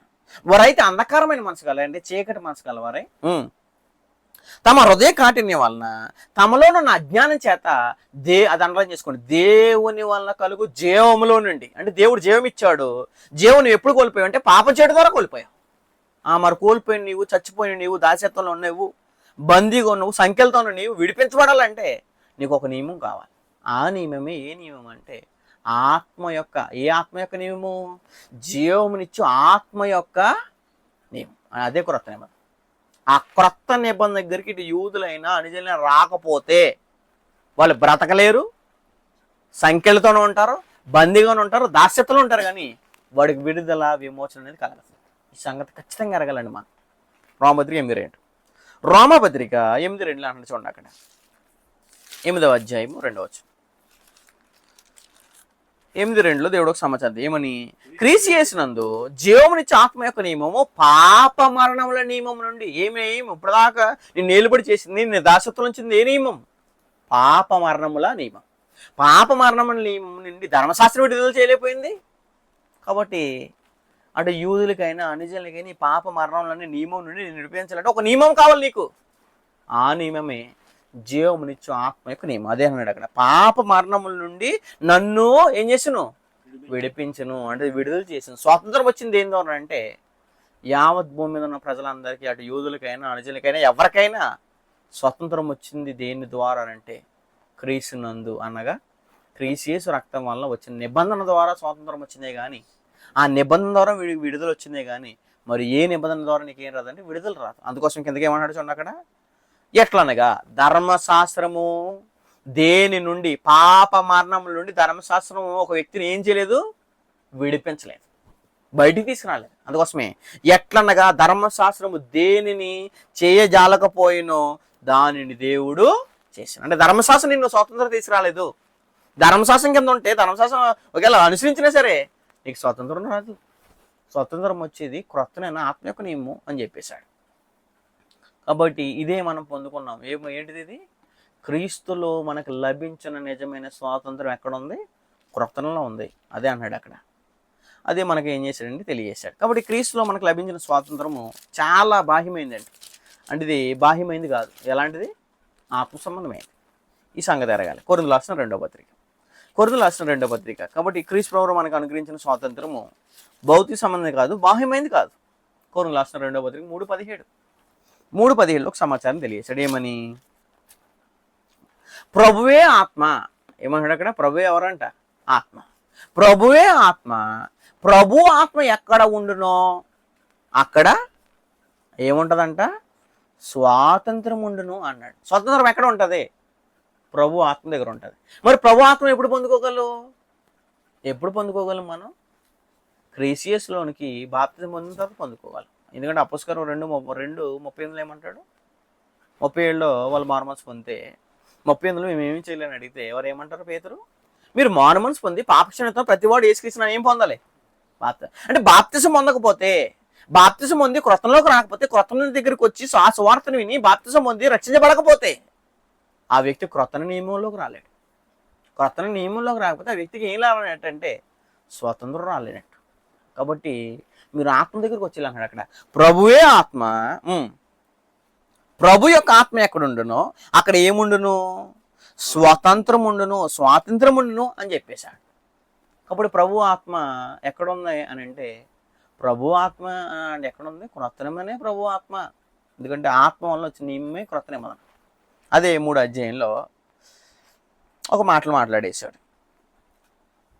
6వ వచనం, కొరింథీయులకు రాసిన 2వ పత్రిక 3:6. కొరింథీయులకు రాసిన 2వ పత్రిక 3:6లో ఒక సమాచారం తెలియజేస్తాడు. ఏమని? ఆయనే మమ్మను అనగా ప్రభువైన యేసుక్రీస్తు వారు, ఆయనే మమ్మను క్రొత్త నిబంధనకు, క్రొత్త ఎందుకంటే దేవుడు మనల్ని పిలిచింది, ప్రభువైన యేసుక్రీస్తు వారు మనల్ని పిలిచింది దేని గురించి అంటే క్రొత్త నిబంధనకు పిలిచారు. క్రొత్త నిబంధనకు అనగా అక్షరం కాదు, ధర్మశాస్త్రం కాదు. అక్షరం అంటే ఏంటి? అధ్యాయం చదివితే ధర్మశాస్త్రం గురించి మాట్లాడుతున్నాడు. అక్షరం కాదు కానీ ఆత్మకే పరిచారణం అవటం మాకు ఏం చేసి ఉన్నాడు? సామర్థ్యం కలిగించి ఉన్నాడు. కాబట్టి క్రీస్తులోనికి బాప్తిజం పొందితే మీరు అందరూ దేంట్లోకి వచ్చేస్తారంటే క్రొత్తలోకి వచ్చేస్తారు. ఆ క్రొత్తలోకి వచ్చేస్తే మీరు దేంట్లోంచి విడుదల పొందారంటే స్వాతంత్రం వచ్చింది, మీకు దాస్యత నుంచి బయటకు వచ్చేస్తారు మీరు అని అర్థం. ఈ సంగతి ఖచ్చితంగా మనం అందరం, ఎందుకంటే పరిశుద్ధాత్మలోకి అనగా పరిశుద్ధాత్మలో మనం పరిశుద్ధాత్మను ఎప్పుడైతే వరంగా పొందామో అప్పుడు మనం దేంట్లోకి వచ్చేస్తున్నామంటే పాత సృష్టిలోంచి ఏ సృష్టిలోకి వచ్చేస్తాం? క్రొత్త సృష్టిలోకి వచ్చేస్తాం. కొరింథీయులకు రాసిన 2వ పత్రిక 5:17. కొరింథీయులకు రాసిన 2వ పత్రిక 5:17లో ఒక సమాచారం తెలియజేస్తున్నాడు. ఏమని? కాగా ఎవడైనను క్రీస్తునందున్న ఎడల వాడు నూతన సృష్టి. అంటే పాత సృష్టిలోంచి నిన్ను నూతన సృష్టిలోకి తీసుకొచ్చేది ఏ నిబంధన? క్రొత్త నిబంధన. మరి ఇంకా ధర్మశాస్త్ర బోధలు, ధర్మశాస్త్రం పాటించే బోధలు, ధర్మశాస్త్రం ప్రకారంగా నేను బ్రతుకుతానన్న బోధల్ని, ఆ బోధలు చేసేవారిని, దాన్ని పాటించేవారు రక్షించబడగలరా అని అంటే అలాంటి ఏ వ్యక్తి కూడా ఏం చేయబడాడు? రక్షించబడలేడు.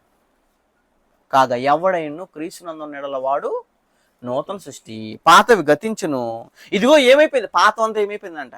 నువ్వు బానిసత్వంలో నిన్ను ఉంచేలా చేసింది, నిన్ను మరణం నుండి విడిపించలేకపోయేలా చేసింది నిన్ను ధర్మశాస్త్రం అయితే, అదంతా ఏమైపోయిందంటే గతించుది. ఇదిగో పాతవి గతించును, ఇదిగో ఏమైను క్రొత్తవాయును అని చెప్పేసి. అంటే క్రొత్తమైందంటే నీకేమైపోయింది? నాకు బానిసత్వ బ్రతుకు నుంచి ఏమొచ్చింది? క్రొత్త బతుకు వచ్చింది. క్రొత్త బతుకు ఎందులోకి వచ్చింది? క్రొత్త సృష్టిలోకి రావడం ద్వారా వచ్చింది. క్రొత్త సృష్టిలో అంటే ఏంటి? క్రొత్త నిబంధనలోకి రావడం ద్వారా వచ్చింది.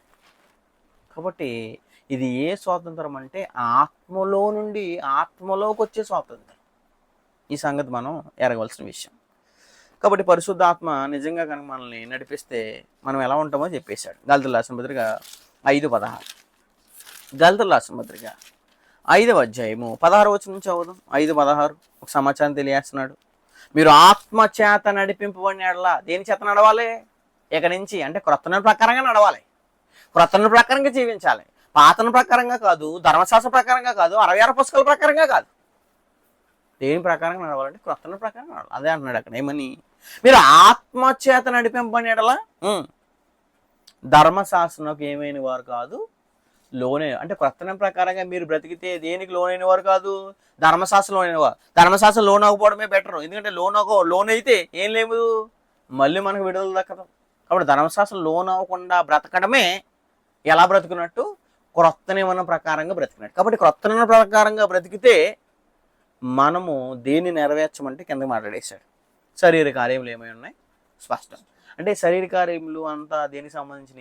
ధర్మశాస్త్రం. శరీరాశ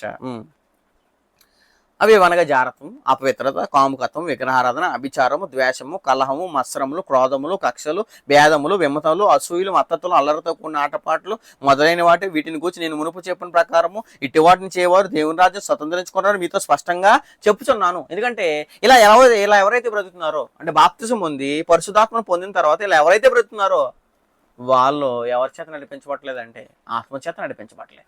ఆత్మచేత నడిపించబడిన వారికి ఏం రాలేదని అంటే నిజమైన స్వాతంత్రం రాలేదు. కాబట్టి బాప్తిజం పొందిన తర్వాత నువ్వు ఆత్మను అనుసరించి నడుచుకోవాలి. ఆత్మను నడుచుకుంటే ఈ శరీర క్రియలు ఎందుకు చేస్తావు? శరీరానుసారమైన దాన్ని ధర్మశాస్త్రాన్ని ఏం చేశాడు?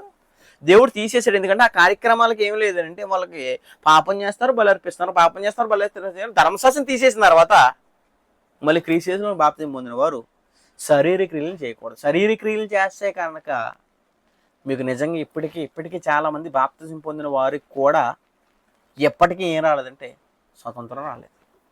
ఎందుకు? స్వతంత్రం వచ్చింది కానీ ఇంకా ఎలా ఉన్నారు? స్వతంత్రులుగా బ్రతుకుతూ బానిసలు ఉన్నారు. స్వతంత్రులైన బానిసలు అంటే స్వతంత్రం వచ్చిన తర్వాత కూడా ఇంకా బానిస బ్రతులు బతుకుతున్నవారు ఎవరంటే శరీరంగా బతికేవారు. అందుకోసం మీరు దేవుని ఆత్మ చేత నడిపింపబడిన యెడల ధర్మశాస్త్రానికి ఏని వారు కాదు, లోనైన వారు కాదు అని చెప్పేశాడు. 16లో కూడా మాట్లాడుతున్నాడు. ఏమని?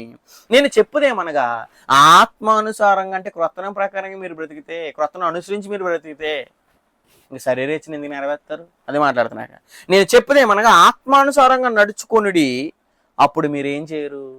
ఆత్మానుసారంగా నడుచుకుంటే ఏం చేయరంట? శరీరకున్న ఇచ్చలు ఎందుకు తెస్తారు? శరీరానికి ఇచ్చలు తెచ్చుకుంటేనే ఏమైపోయారు? బానిసత్వ బ్రతుకుల్లోకి వెళ్ళిపోయారు. అదే బ్రతుకుల్లోంచి మళ్ళీ క్రీస్తు బాప్తిజం పొందిన తర్వాత ఆ బ్రతుకు నుంచి బయట వచ్చేసి కోల్పోయిన జీవాన్ని మరలా పొందుకుని అక్షతను మరలా తెచ్చుకున్నప్పుడు స్వార్థ వల్ల వెలుగులో రామని అక్షతను పొందుకున్న తర్వాత మరలా నిత్య జీవానికి వెళ్ళేవారిలాగా స్వతంత్రం వచ్చిన తర్వాత కూడా ఇంకా బానిసత్వం బతుకులేవారు ఎవరంటే దుష్టత్వాన్ని కప్పిపెట్టి బతికేవాళ్ళు. దుష్టత్వాన్ని వదిలేయకుండా బాప్తిజంలో ఇంకా నువ్వు అదే దుష్టత్వాన్ని కంటిన్యూ చేసి బ్రతుకుతున్నావు అంటే నీకు నిజంగా ఏం రాలేదంటే స్వాతంత్రం రాలేదు. కాబట్టి క్రొత్తలోకి వచ్చిన తర్వాత క్రొత్తనం ప్రకారంగా బ్రతకాలి. పేతురు రాసిన మొదటి పత్రిక 2వ అధ్యాయం. పేతురు రాసిన మొదటి పత్రిక 2:16లో సమాచారం తెలియజేశాడు. పేతురు రాసిన మొదటి పత్రిక 2:16. పేతురు రాసిన మొదటి పత్రిక 2:16లో సమాచారం తెలియజేశాడు. ఏమని అక్కడ మాట్లాడేశాడు? స్వాతంత్రులై ఉండి మీకు స్వతంత్రం కాదా? క్రీస్తులో బాప్తిజం పొందారు, క్రొత్తలోకి వచ్చేసారు. మీరు అందరూ ఎవరు? స్వతంత్రులు. మరి నిజంగా మీకు స్వతంత్రం వచ్చిందా? స్వతంత్రం వచ్చింది, నాకు స్వతంత్రం వచ్చింది అనుకున్నారు కానీ బాప్తిజం పొందారు స్వతంత్రం వచ్చింది అనుకున్నారు కానీ చాలా మంది ఇంకా తమ తప్పుల్ని మానుకోకుండా, పాపాన్ని మానుకోకుండా, దేవునికి ఇంకా కంప్లీట్గా తయారవకుండా, క్రీస్తులా తయారవకుండా బతికి నామకార్థంగా వచ్చే ప్రతి ఒక్కరూ ఎవరంటే స్వతంత్రం. నా మిత్రం దయచేసి ఆలోచించు. అదేనాడు అక్కడ స్వతంత్రులై ఉండి దుష్టత్వాన్ని కప్పిపెట్టుటకు ఏం చేస్తున్నారంటే కప్పిపెట్టుటకు మీ స్వాతంత్రం ఏం చేయకండి, వినియోగించకండి. మీరు వినియోగించకండి దయచేసి. ఎందుకంటే స్వతంత్రం వచ్చిన తర్వాత మళ్ళీ మీ స్వతంత్రం తప్పుగా ఎందుకు వినియోగిస్తున్నారు? స్వతంత్రం వినియోగపరచక దేవునికి దాసులు. ఎవరి దాసులు?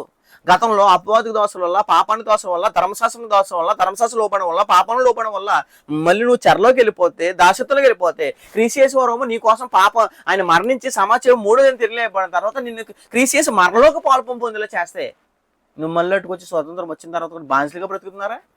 ఇంకా చాలా మంది బానిసలుగా పోతుంది. దయచేసి గుర్తుపెట్టుకోండి.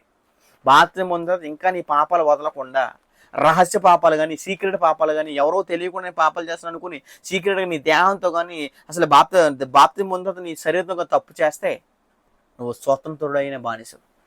అంటే స్వతంత్రం వచ్చింది అని ఇంకా దుష్టత్వాన్ని కప్పిపెట్టి బతుకుతున్నావు. బోధ వింటున్నావు, వాక్యం వింటున్నావు, రాసుకుంటున్నావు, నేర్చుకుంటున్నావు, కానీ ఇంకా నీకు ఏం రాలేదంటే నిజమైన స్వతంత్రం రాలేదు. నిజమైన స్వతంత్రం వచ్చినట్టు నటింతున్నావు ప్రతి ఆదివారం వచ్చి, లేదా అప్పుడప్పుడు వచ్చి నువ్వేం చేస్తావు అంటే నటింతావు. ఇప్పుడు ఇది స్వతంత్రం కాదని గుర్తుపెట్టుకోండి. కాబట్టి స్వాతంత్రం ఉంది కదా అని స్వతంత్రం వచ్చిన తర్వాత దుష్టత్వాన్ని కప్పుకోవడం. దుష్టత్వం ఏం చేసుకోవాలి? తుడిచేసుకోవాలి, లేదా దాన్ని ఏం చేసుకోవాలంటే సరి చేసుకోవాలి. కాబట్టి ఇంకా చాలామంది ఆత్మను అనుసరించి ఏం నడవట్లేదు. ఆ ఆత్మను అనుసరించి నడవని వారు దేవుని కుమారుడు కాదు, గుర్తుపెట్టుకోండి. రోమపత్రిక 8వ అధ్యాయం, రోమపత్రిక 8వ అధ్యాయం 14 వచనంలో సమాచారం తెలియజేశాడు. రోమపత్రిక 8వ అధ్యాయం 14 వచనం, రోమపత్రిక 8వ అధ్యాయం 14 వచనంలో సమాచారం తెలియజేశాడు. ఏమని? దేవుని ఆత్మ చేత. ఏ ఆత్మ చేత? శరీరాత్మ అనుకోండి. శరీరాత్మ నిన్ను శరీర క్రియల్ని బ్రతికేలా చేస్తుంది. కాబట్టి ఇది ఏ ఆత్మ? దేవుని ఆత్మ అనగా పరిశుద్ధాత్మ. పరిశుద్ధాత్మ పేరులోనే పరిశుద్ధత ఉంది. నిజంగా నువ్వు పరిశుద్ధాత్మ చేత నడిపించబడితే, అంటే క్రొత్త నియమం ప్రకారంగా నువ్వు బ్రతికితే నువ్వు ఎవరు అంటే చెప్పేశాడు అక్కడ. అసలు దేవుని కుమారుడు అంటే సామాన్యమా అంటే, అసలు ఆయన కుమారుడు అనుకోవాలంటే ఎలా బ్రతికితే కుమారుడు అండి? 14, దేవుని ఆత్మ చేత ఎందరూ నడిపింపబడతారో, నడవని వారు కాదు, దుష్టత్వాన్ని కప్పిపెట్టుకున్నవారు కాదు, స్వతంత్రులు అయిన తర్వాత బానిసలుగా బతికేవారు కాదు, ఇంకా నీ బాధ్యత చెరలో ఉన్నవారు కాదు. అదే అంటాడు అక్కడ, దేవుని ఆత్మ చేత ఎందరూ నడిపింపబడతారో వారందరూ ఎందరైతే ఉన్నారో వారందరూ దేవుని కుమారులు. నువ్వు దేవుని కుమారుడుగా కంప్లీట్గా ఎప్పుడు అవుతావు అని అంటే దేవుని ఆత్మచేత దేవుని ఆత్మచేత నడిపించబడినప్పుడు, దేవుని ఆత్మకు విరుద్ధమైన శరీర కార్యక్రమాలు ఎవరైతే చేశారో, శరీరం ఇంకా తప్పులు ఎవరైతే ఇంకా తీర్చుకుంటున్నారో వారు ఖచ్చితంగా ఏం చేస్తున్నట్టంటే దాస్యత్తులకు మరలా వెళ్ళిపోతున్నట్టు. మరలా వెళ్ళిపోతే వాళ్ళకి ఏం రాదు, ఇంకా జీవితంలో ఏం రాదంటే స్వతంత్రం రాదు. ఈ సంగతి గుర్తుపెట్టుకోండి. ఇది ఆత్మలో స్వాతంత్రం కలగలగా. ఆత్మలో స్వాతంత్రం అంటే ఆత్మలోకి వచ్చిన తర్వాత స్వాతంత్రాన్ని దుర్వినియోగపరచుకోకుండా బ్రతకాలి. ఈ సంగతి ఖచ్చితంగా ఆలోచించండి. గళితీయుల రాసిన పత్రిక 4:31, గళితీయుల రాసిన పత్రిక 4:31 వచ్చిన సమాచారం తెలియజేస్తున్నాడు. గళితీయుల రాసిన పత్రిక 4:31 చదువుదాం. 4:31. కాక సహోదరులారా, మీరు ఇంకా ఎందుకు పాత కుమారులా బతుకుతున్నారు? మీరు ఆల్రెడీ మారిపోయారు కదా, రక్షించబడ్డారు కదా, దాస్యత్వం బయటకు వచ్చారు కదా, విడుదల పొందారు కదా, సంఖ్యలు తెరుచుకుని చెరల నుంచి బయటకు వచ్చారు కదా, మీరు ఇంకా దాసకుమారులా ఎందుకు బతుకుతున్నారు? అదే అన్నాడు అక్కడ. ఏమని? కాక సహోదరులారా, మనము స్వతంత్రుల కుమారులమే కానీ, మన శారా గారి కుమారులమే కానీ ఎవరి కుమారులు కాము? హాగరు కుమారులు కాదు. అలాగే మనము అపవాది కుమారులు కాదు. గతంలో అపవాది కుమారులు ఉన్నవారు, పాపం చేసిన వారు అపవాది కుమారులు కాబట్టి, అపవాది కుమారులు గారు క్రీస్తు రక్తంలో కడగబడాలి. దేవుని కుమారులు అయ్యారు కాబట్టి దేవుని కుమారులు అయ్యారు, మళ్ళీ అపవాది కుమారులు అవ్వకూడదు, దాసకుమారులు అవ్వకూడదు అంటున్నాడు. కాగా సహోదరులారా, మనం ఎవరి కుమారులము? స్వతంత్రాల కుమారులమే కానీ ఎవరి కుమారులం కాదు, దాసకుమారులు కాదు. మీరు ఇంకా గతంలో చేసిందని చేస్తే ఇంకా మీరు ఏ కుమారులు అయిపోతారంటే దాసకుమారులు. అంటే దేవుని స్వతంత్రాల కుమారులుగా ఉంటూ ఎవరిలో దాసకుమారులు. ఇది చాలా ప్రమాదమైన వారండి వీళ్ళు. ఎందుకంటే వీళ్ళకి ఇంకా ఏం రాలేనట్టు, పాపం నుంచి విడిపించబడినా, ధర్మశాస్త్రం విడిపించబడినా వీళ్ళకి ఏం రాలేదంటే ఆత్మలో స్వతంత్రం రాలేదు. ఆత్మలో స్వతంత్రం వస్తే కనుక ఇంకా చాలామంది భౌతికమైన ఇండిపెండెన్స్ డే జరుపుకుంటున్నారు. కానీ ఒక క్రైస్తవుడిగా నీకు ఇండిపెండెన్స్ డే లేదా నీకు ఒక స్వాతంత్రం ఎప్పుడు వస్తుందని అంటే, ఎప్పుడైతే తప్పు చేయకుండా బ్రతుకుతున్నావో, బాప్తిసం పొందిన తర్వాత ఎప్పుడైతే యథార్థంగా బ్రతుకున్నావో, ప్రభులా బ్రతకడానికి ఎప్పుడైతే ప్రయత్నిస్తావో, ప్రభులా బ్రతకడానికి నువ్వు ఎప్పుడైతే నల్లగొట్టేసుకుంటున్నావో అప్పుడే వచ్చింది నీకు నిజమైన స్వాతంత్రం. దయచేసి ఆలోచించాలి. గళితీయుల రాసిన పత్రిక 4:26, అదే గళితీయుల రాసిన పత్రిక 4:26 ఒక సమాచారం తెలియజేస్తాడు. ఏమని? అయితే పైనున్న యెరూషలేము ఏంటంట? స్వతంత్రంగా ఉన్నది. నువ్వు అక్కడికి వెళ్ళాలంటే ఎలా ఉండాలి అసలే? పైనున్న యెరూషలేము ఎలా ఉంది? స్వతంత్రంగా ఉన్నది. అది మనకేమంట? తల్లిగా దేవుడు పోల్చాడు. అసలే దేవుడు ఎలా మాట్లాడతానండి? అసలు మీరు దేవుని పిల్లలు అయితే, దేవుని కుమారులు అయితే, దేవుని దగ్గరికి వెళ్ళవలసిన వారు అయితే స్వతంత్రులుగా బ్రతకాలి. స్వతంత్రులుగా ఉండి దుష్టత్వాన్ని కప్పిపెట్టిన వారికి బ్రతకూడదు, పాపం చేసేవారుగా బ్రతకూడదు, శారీరక క్రియలు తీర్చుకునేవారుగా బ్రతకూడదు. ఇంకా అలా బ్రతుకుతున్న మీకు నిజంగా ఏం రాలేదంటే స్వతంత్రం రాలేదు. ఇంకా మీరు ఇంకా ఎలా ఉన్నారు? దాస్యత్వంలో ఉన్నారు. చాలామంది ఇప్పుడు ప్రపంచంలో దేశాల్లో ఏం చేస్తున్నారు? స్వతంత్రం జరుపుకున్న వారు అంటే బయటికి పైకి మనకి ఆగస్టు 15 రోజు ఫ్లాగ్ ఎగలేస్తారు. కానీ ఇంకా ఈనాటి సమాజంలో మనిషి ఏం చేసుకున్నాడు? దోచుకుంటున్నాడు. మనిషి ఏం చేస్తున్నాడు? మోసం చేస్తున్నాడు. మనిషి ఏం చేసుకుంటున్నాడు? దాస్యం. అలాగే ప్రపంచానికి పైకి వచ్చిందని చెప్పుకుంటున్నారు, అసలు నిజమైన స్వతంత్రం వచ్చిందంటే వాళ్ళకి ఎలా అయితే రాలేదు, క్రీస్తు యేసులోకి వచ్చిన తర్వాత బాప్తిసం పొందిన తర్వాత నిజంగా వీళ్ళకి స్వతంత్రం ఎప్పుడు రాలేదంటే వీళ్ళు ఇంకా దాచకుమారులుగా బ్రతుకుతున్నప్పుడు స్వతంత్రం రాలేనట్టు, ధర్మశాస్త్రం బయటికి రానప్పుడు వీళ్ళకి స్వతంత్రం రాలేనట్టు సంగతి జరగాలి. గల్తీయుల రాసిన పత్రిక 3:25. గల్తీయుల రాసిన పత్రిక 3:25లో ఒక మాట మాట్లాడేశాడు. 3:25 నుంచి చదువుతాం. అయితే విశ్వాసం ఏమైపోయింది? విశ్వాసం తెలిసిపోయింది కదా, క్రొత్త నిండి తెలిసిపోయింది కదా, ఎక్కడికి రావాలో తెలిసిపోయింది కదా, ఎక్కడికి వస్తే స్వతంత్రమో తెలిసిపోయింది కదా. మరి తెలిసిపోయింది కదా, ఇంకా దానికి ఎందుకు వెళ్తున్నాం? కాగకడదంటాడు అక్కడ. అయితే విశ్వాసం వెళ్ళడానికి కనుక ధర్మశాస్త్రంలో ఉన్న యూదులారా బాలశిక్ష కిందకి వెళ్ళకండి, మళ్ళీ అనిజనులారా పాపానికి కిందకి వెళ్ళకండి, క్రొత్తలో ఉన్నవారా మీరు మళ్ళీ ధర్మశాస్త్రం కిందకి వెళ్ళకండి. ఎందుకంటే విశ్వాసం వెళ్ళడానికి కనుక బాలశిక్ష కింద ఉండము అని చెప్పేశాడు. మనం ఉంటున్నావా? వదిలేసిన దాన్ని మరలా హత్తుకుంటున్నావా? వదిలేసిన దాన్ని మరలా చేస్తున్నావా? ఒకసారి దయచేసి ఆలోచించండి. ఎందుకంటే మనకి నిజంగా ఆత్మలో స్వాతంత్రం వచ్చిందా? ఒకసారి ఆలోచించండి. అది ఇబ్బంది అనే కదండి దేవుడు తీసేశాడు. అపోస్తలుల 15 ధర్మశాస్త్రం దేవుడు ఎందుకు తీసేశాడు? అది మీరు మోయలేని కాడి. అపోస్తలుల 15 10 చదువుదాం. అపోస్తలుల 15 10 సమాచారం తెలియజేస్తున్నాడు. అపోస్తలులు 15 10 చదువుదాం. 15:10 ఏం చెప్తున్నాడు అక్కడ? కనుక మన పితరులైనను మనమైనను మోయలేని కాడి, ధర్మశాస్త్రం మోయలేని కాడి. పాపం కూడా మనం మోయలేమండి. పాపం ద్వారా వచ్చే మరణాన్ని మోయలేం. ఆ మరణం మన ప్రమాదం. కనుక మన పితరులైనను మనమైనను మోయలేని కాడిని శిష్యులు మెడ మీద పెట్టి మీరు ఎందుకు దేవుని శోధిస్తున్నారు?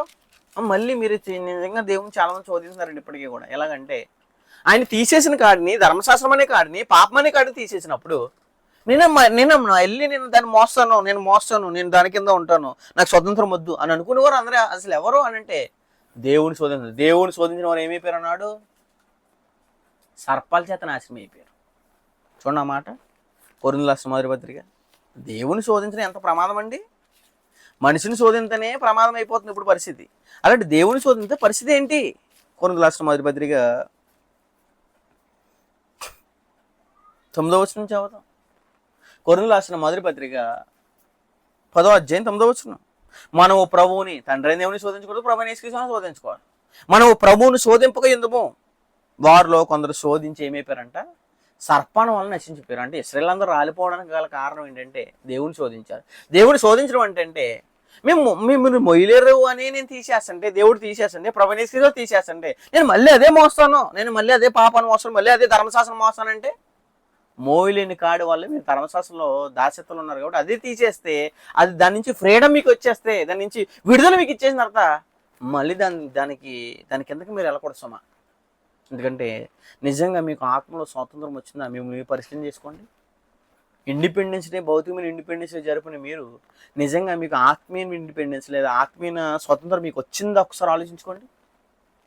ఇది 3వ విషయాన్ని మాట్లాడేశాను. 4వ విషయం ఏంటంటే కనుక స్వతంత్రాన్ని ఎలా నిలుపుకోవాలి అంటే పాపం నుండి వచ్చిన స్వతంత్రాన్ని, ధర్మశాస్త్రం నుండి వచ్చిన స్వతంత్రాన్ని, ఆత్మలో వచ్చిన స్వతంత్రాన్ని ఎలా నిలుపుకోవాలంటే మనం ఏం చేయాలి, ఏం చేస్తే నిలుపుకుంటాం మనం అనే దాన్ని ఖచ్చితంగా ఇప్పుడు ఆలోచించేద్దాం. ఎందుకంటే మనకి లభించిన స్వతంత్రం చాలా గొప్పదండి. ప్రపంచంలో లేని వారికి, క్రీస్తుని అంగీకరించిన వారికి లభించిన స్వతంత్రం అంటే చాలా గొప్పదే. దీన్ని మనం ఏం చేయాలి? జాగ్రత్తగా కాపాడాలి. ఎందుకంటే ఒక్కసారి స్వతంత్రం వచ్చిన తర్వాత స్వతంత్రాన్ని దుర్వినియోగం చేసుకుంటే మరలా మన స్వతంత్రం రాదు.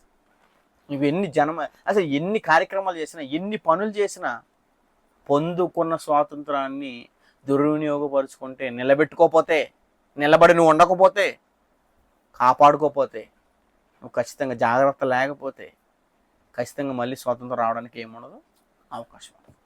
గల్తీయుల రాసిన పత్రిక 5 గల్తీయుల రాసిన పత్రిక 5:13 ఒక సమాచారం తెలియజేశాడు. గల్తీయుల రాసిన పత్రిక 5:13 గల్తీయుల రాసిన పత్రిక 5:13 ఒక సమాచారం తెలియజేస్తున్నాడు. 5:13 సహోదరులారా మీరు ఎలా ఉండడానికి పిలవడ్డారంట? దేవుడు మనల్ని చాలా స్వతంత్రంగానే పిలిచాడండి. అది మాట్లాడేశాడు.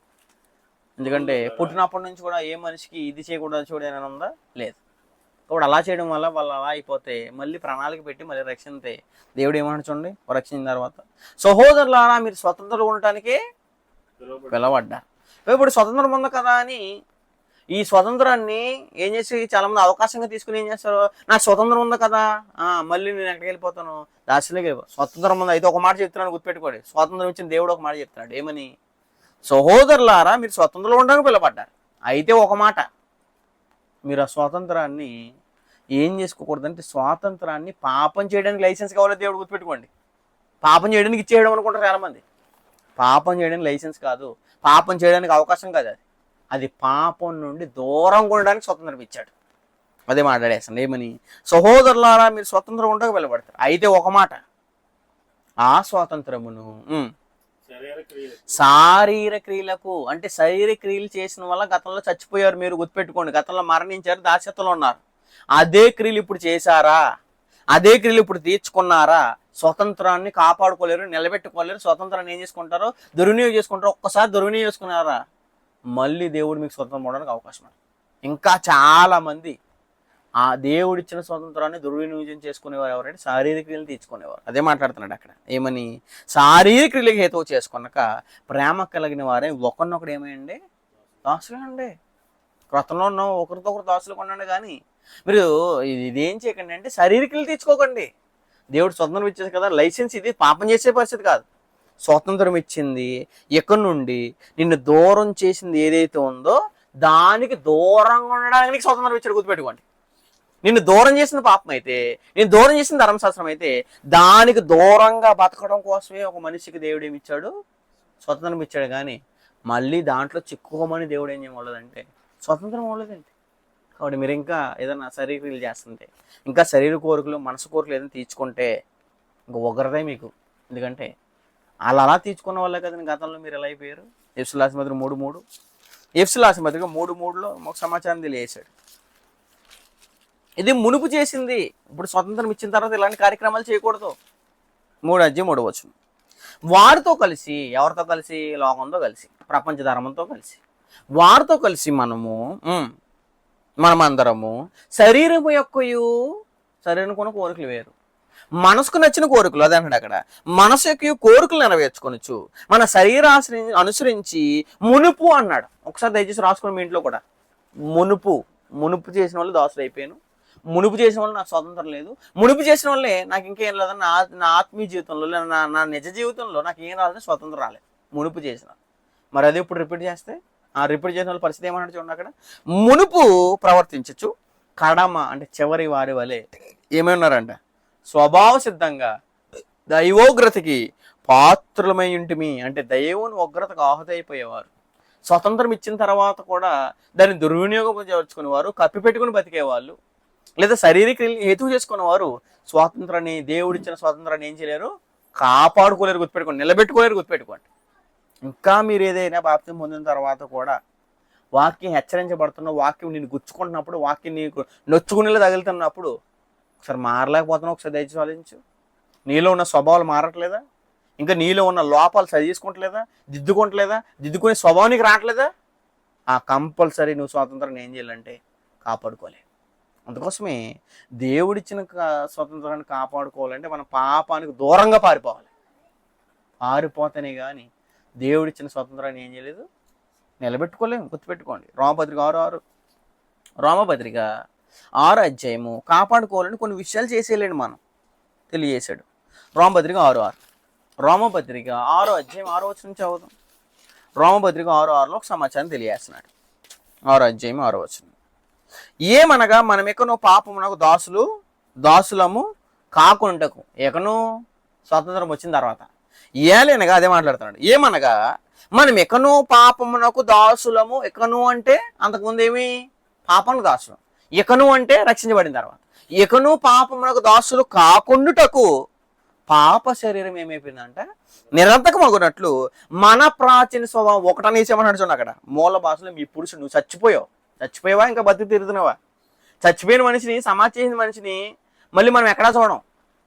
మరి బాప్తిసం నువ్వు సమాధి చేసిన వ్యక్తి మళ్ళా కనపడుతుంది, నీకు ఎక్కడ స్వాతంత్రం వచ్చినట్టు, అదే అంటాడు అక్కడ చూడండి అక్కడ, దాసులం కాకుండా పాప శరీరం నిరర్థకంగా ఉన్నట్లు మన ప్రాచీన స్వభావం అనగా మనలో ఉన్న పాత క్యారెక్టర్, పాత పురుషుడు. ఈ ప్రాచీన పురుషుడు ఏమేడంట, ఆయనతో కూడా అంటే ప్రభు అయిన యేసుక్రీస్తు వారితో కూడా అంటే మన పాపాన్ని ఆయన తన శిలువ మీద మోసాడు కాబట్టి, ధర్మశాస్త్రం అనే శాపాన్ని కూడా శిలువ మీద మోసాడు కాబట్టి, మోసిన దానికి ఏమైపోయింది, విడుదల వచ్చేసిన తర్వాత ఇప్పుడు మళ్ళీ మనం గతంలో చేసిన దాన్ని ఇంకా మోస్తూ మోస్తూ మోస్తూ బ్రతికితే కంపల్సరీ మనకి ఇంకా స్వతంత్రం రాలేనట్టు. స్వతంత్రాన్ని మనం ఏం చేసుకోవాలంటే నిలబెట్టుకోలేనట్టు గుర్తుపెట్టుకోండి. అదే అన్నాడు అక్కడ, ప్రాచీన స్వభావం ఆయనతో కూడా సిలువ వేయబడినని ఎరుగదుము. ఒకసారి ఆలోచించండి, మీరు బాప్తిజం పొందిన తర్వాత ఎంత మారారు?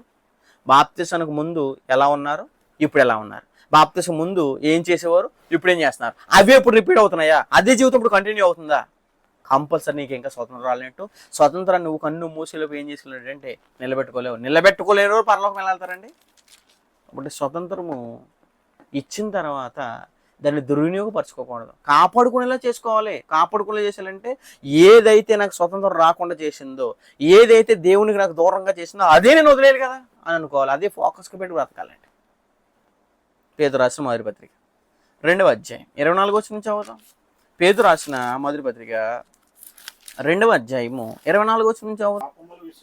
మనము పాపం విషయమే చనిపోయామా, బతుకుతున్నామా, ఇంకా తిరుగుతున్నామా? నేను అబద్ధాలు ఆడకుండా ఉండలేను, నేను మోసం చేయకుండా ఉండలేను, నేను అసభ్యకరమైన చూపులు చూడకుండా ఉండలేను, నేను ఇష్టానుసారంగా మాట్లాడకుండా ఉండలేను, నేను ఎలా పడితే అలా ఉంటాను, ఇంకా మీకు ఏం తెలుసు, ఇంకా ఎన్ని మానాలంటే చాలా కష్టము, బాప్తిజం పొందిన తర్వాత కూడా ఈ మాట్లాడడం మీకు మీ జీవితంలో రిపీట్ అవుతుంది. ఒకసారి గుర్తుపెట్టుకోండి. ఎందుకంటే నువ్వు చచ్చిపోలేదు అని అర్థం. చచ్చిపోయిన పాముతో ఎంత ప్రమాదమో, ఆత్మీయంగా ఒక వ్యక్తి, చనిపోయిన వ్యక్తి తిరిగి బతికించబడిన తర్వాత మళ్ళీ ఆత్మీయ మరణం తెచ్చుకుంటే అంతే ప్రమాదం. గుర్తుపెట్టుకోండి. మళ్ళీ నిన్ను రక్షించడానికి ప్రభు యేసుక్రీస్తు భూలోకానికి రారు. స్వతంత్రం రావడానికి క్రీస్తు ప్రభు రారు. అందుకోసమే మన పాపం విషయమే చనిపోయి, ప్రభు యేసుక్రీస్తు ఒక్కసారి చనిపోయారు శిలువ మీద. మనం కూడా పాప విషయం ఎన్నిసార్లు చచ్చిపోవాలి? ఒకేసారి చచ్చిపోయాం. ఒకేసారి చచ్చిపోయిన వాళ్ళకి మళ్ళీ బతికించేస్తే కనుక, మళ్ళీ అదే తప్పులు చేస్తే కనుక మళ్ళీ ఎవరు బతికిస్తారండి మనల్ని? చనిపోయి ఇక నుంచి ఎలా బతకాలంట? నీతి ఏది చేసినా గుర్తుపెట్టుకోండి. ఏది చేసినా, ఏ పని చేసినా, మీరు ఎక్కడున్నా, ఏ కార్యక్రమాలు చేస్తున్నా, నీతి లేకపోతే మీ విషయాల్లో కంపల్సరీ మీరు మళ్ళీ చచ్చిపోతారు. చచ్చిపోయారంటే స్వతంత్రం, అది ఇచ్చిన స్వతంత్రాన్ని మీరు ఏం చేయలేరు, కాపాడుకోలేరు. నీతి విషయమే జీవించినట్లు ఆయన తానే తన శరీరమందు మన పాపములను మ్రాను మీద మోసుకొనిను, ఆయన పొందిన గాయాల చేత ఎంతలా కొట్టారండి మన కోసమే, ఎంతలా ఉమ్మేసారు ఆయన మీద. ప్రపంచాన్ని కలిగించిన ఆయన మీద ఉమ్మేసేలా చేసాం మనం. ఆయన ఏ తప్పు చెప్పిన ముళ్ళ కిరీటలు ఎట్టిలా చేసింది మనం. ఆయన్ని పిడిగుద్దులు గుద్దులు చేసింది మనం. మన బ్రతుకు బాగోలేక, మన జీవితం సరిగా లేక, అసలు మనం చచ్చిపోయామని, పాపం చేసి మరణించమని మన మీద ప్రేమ చూపించి ఆయన శరీరాంతం నలగొట్టేసుకుంటే, నిజంగా అసలు ఆయన మరణాన్ని గుర్తుపెట్టుకుంటే, ఆయన మరణాన్ని జ్ఞాపకం చేసుకుంటే మన బ్రతుకులు ఎలా ఉంటాయండి? అంటే చాలా మంది గుడ్ ఫ్రైడే రోజు ఏడుస్తారు కానీ, క్రీస్తు యేసు ప్రభువారు నా కోసం మరణించారు, నా కోసం ఇలా అయిపోయాడు ఆయన అని ఎరిగినవాడు కన్ను మూసిలోపు స్వతంత్రాన్ని దుర్వినియోగం చేసుకోడు. స్వతంత్రాన్ని ఇంకా దుర్వినియోగం చేసుకున్నారంటే, వచ్చిన స్వతంత్రాన్ని దుర్వినియోగం చేసుకున్నారంటే ప్రపంచంలో మిమ్మల్ని ఎవ్వరు రక్షించలేదు. గుర్తుపెట్టుకోండి. ఆయన తానే తన శరీరమందు ఏమన్నాడు అక్కడ, మన పాపంలో మ్రాను మీద మన పాపం, గుర్తుపెట్టుకోండి, మన పాపం బూతులు తిట్టావా, నీకోసం బలైపోయాడు. అసభ్యకరంగా మాట్లాడవు గతంలో, నీకోసం బలైపోయాడు. మన పాపను తన మాను మీద వేసుకుని ఎవరెత్తారండి? మన కోసం మన అమ్మగారు చనిపోదు, మన కోసం మన నాన్నగారు చనిపోయారు, మన కోసం మన పిల్లలు చనిపోరు, మన కోసం మన అక్క చనిపోదు, మన కోసం మన చెల్లి చనిపోదు, మన కోసం ఎవరు చనిపోరు.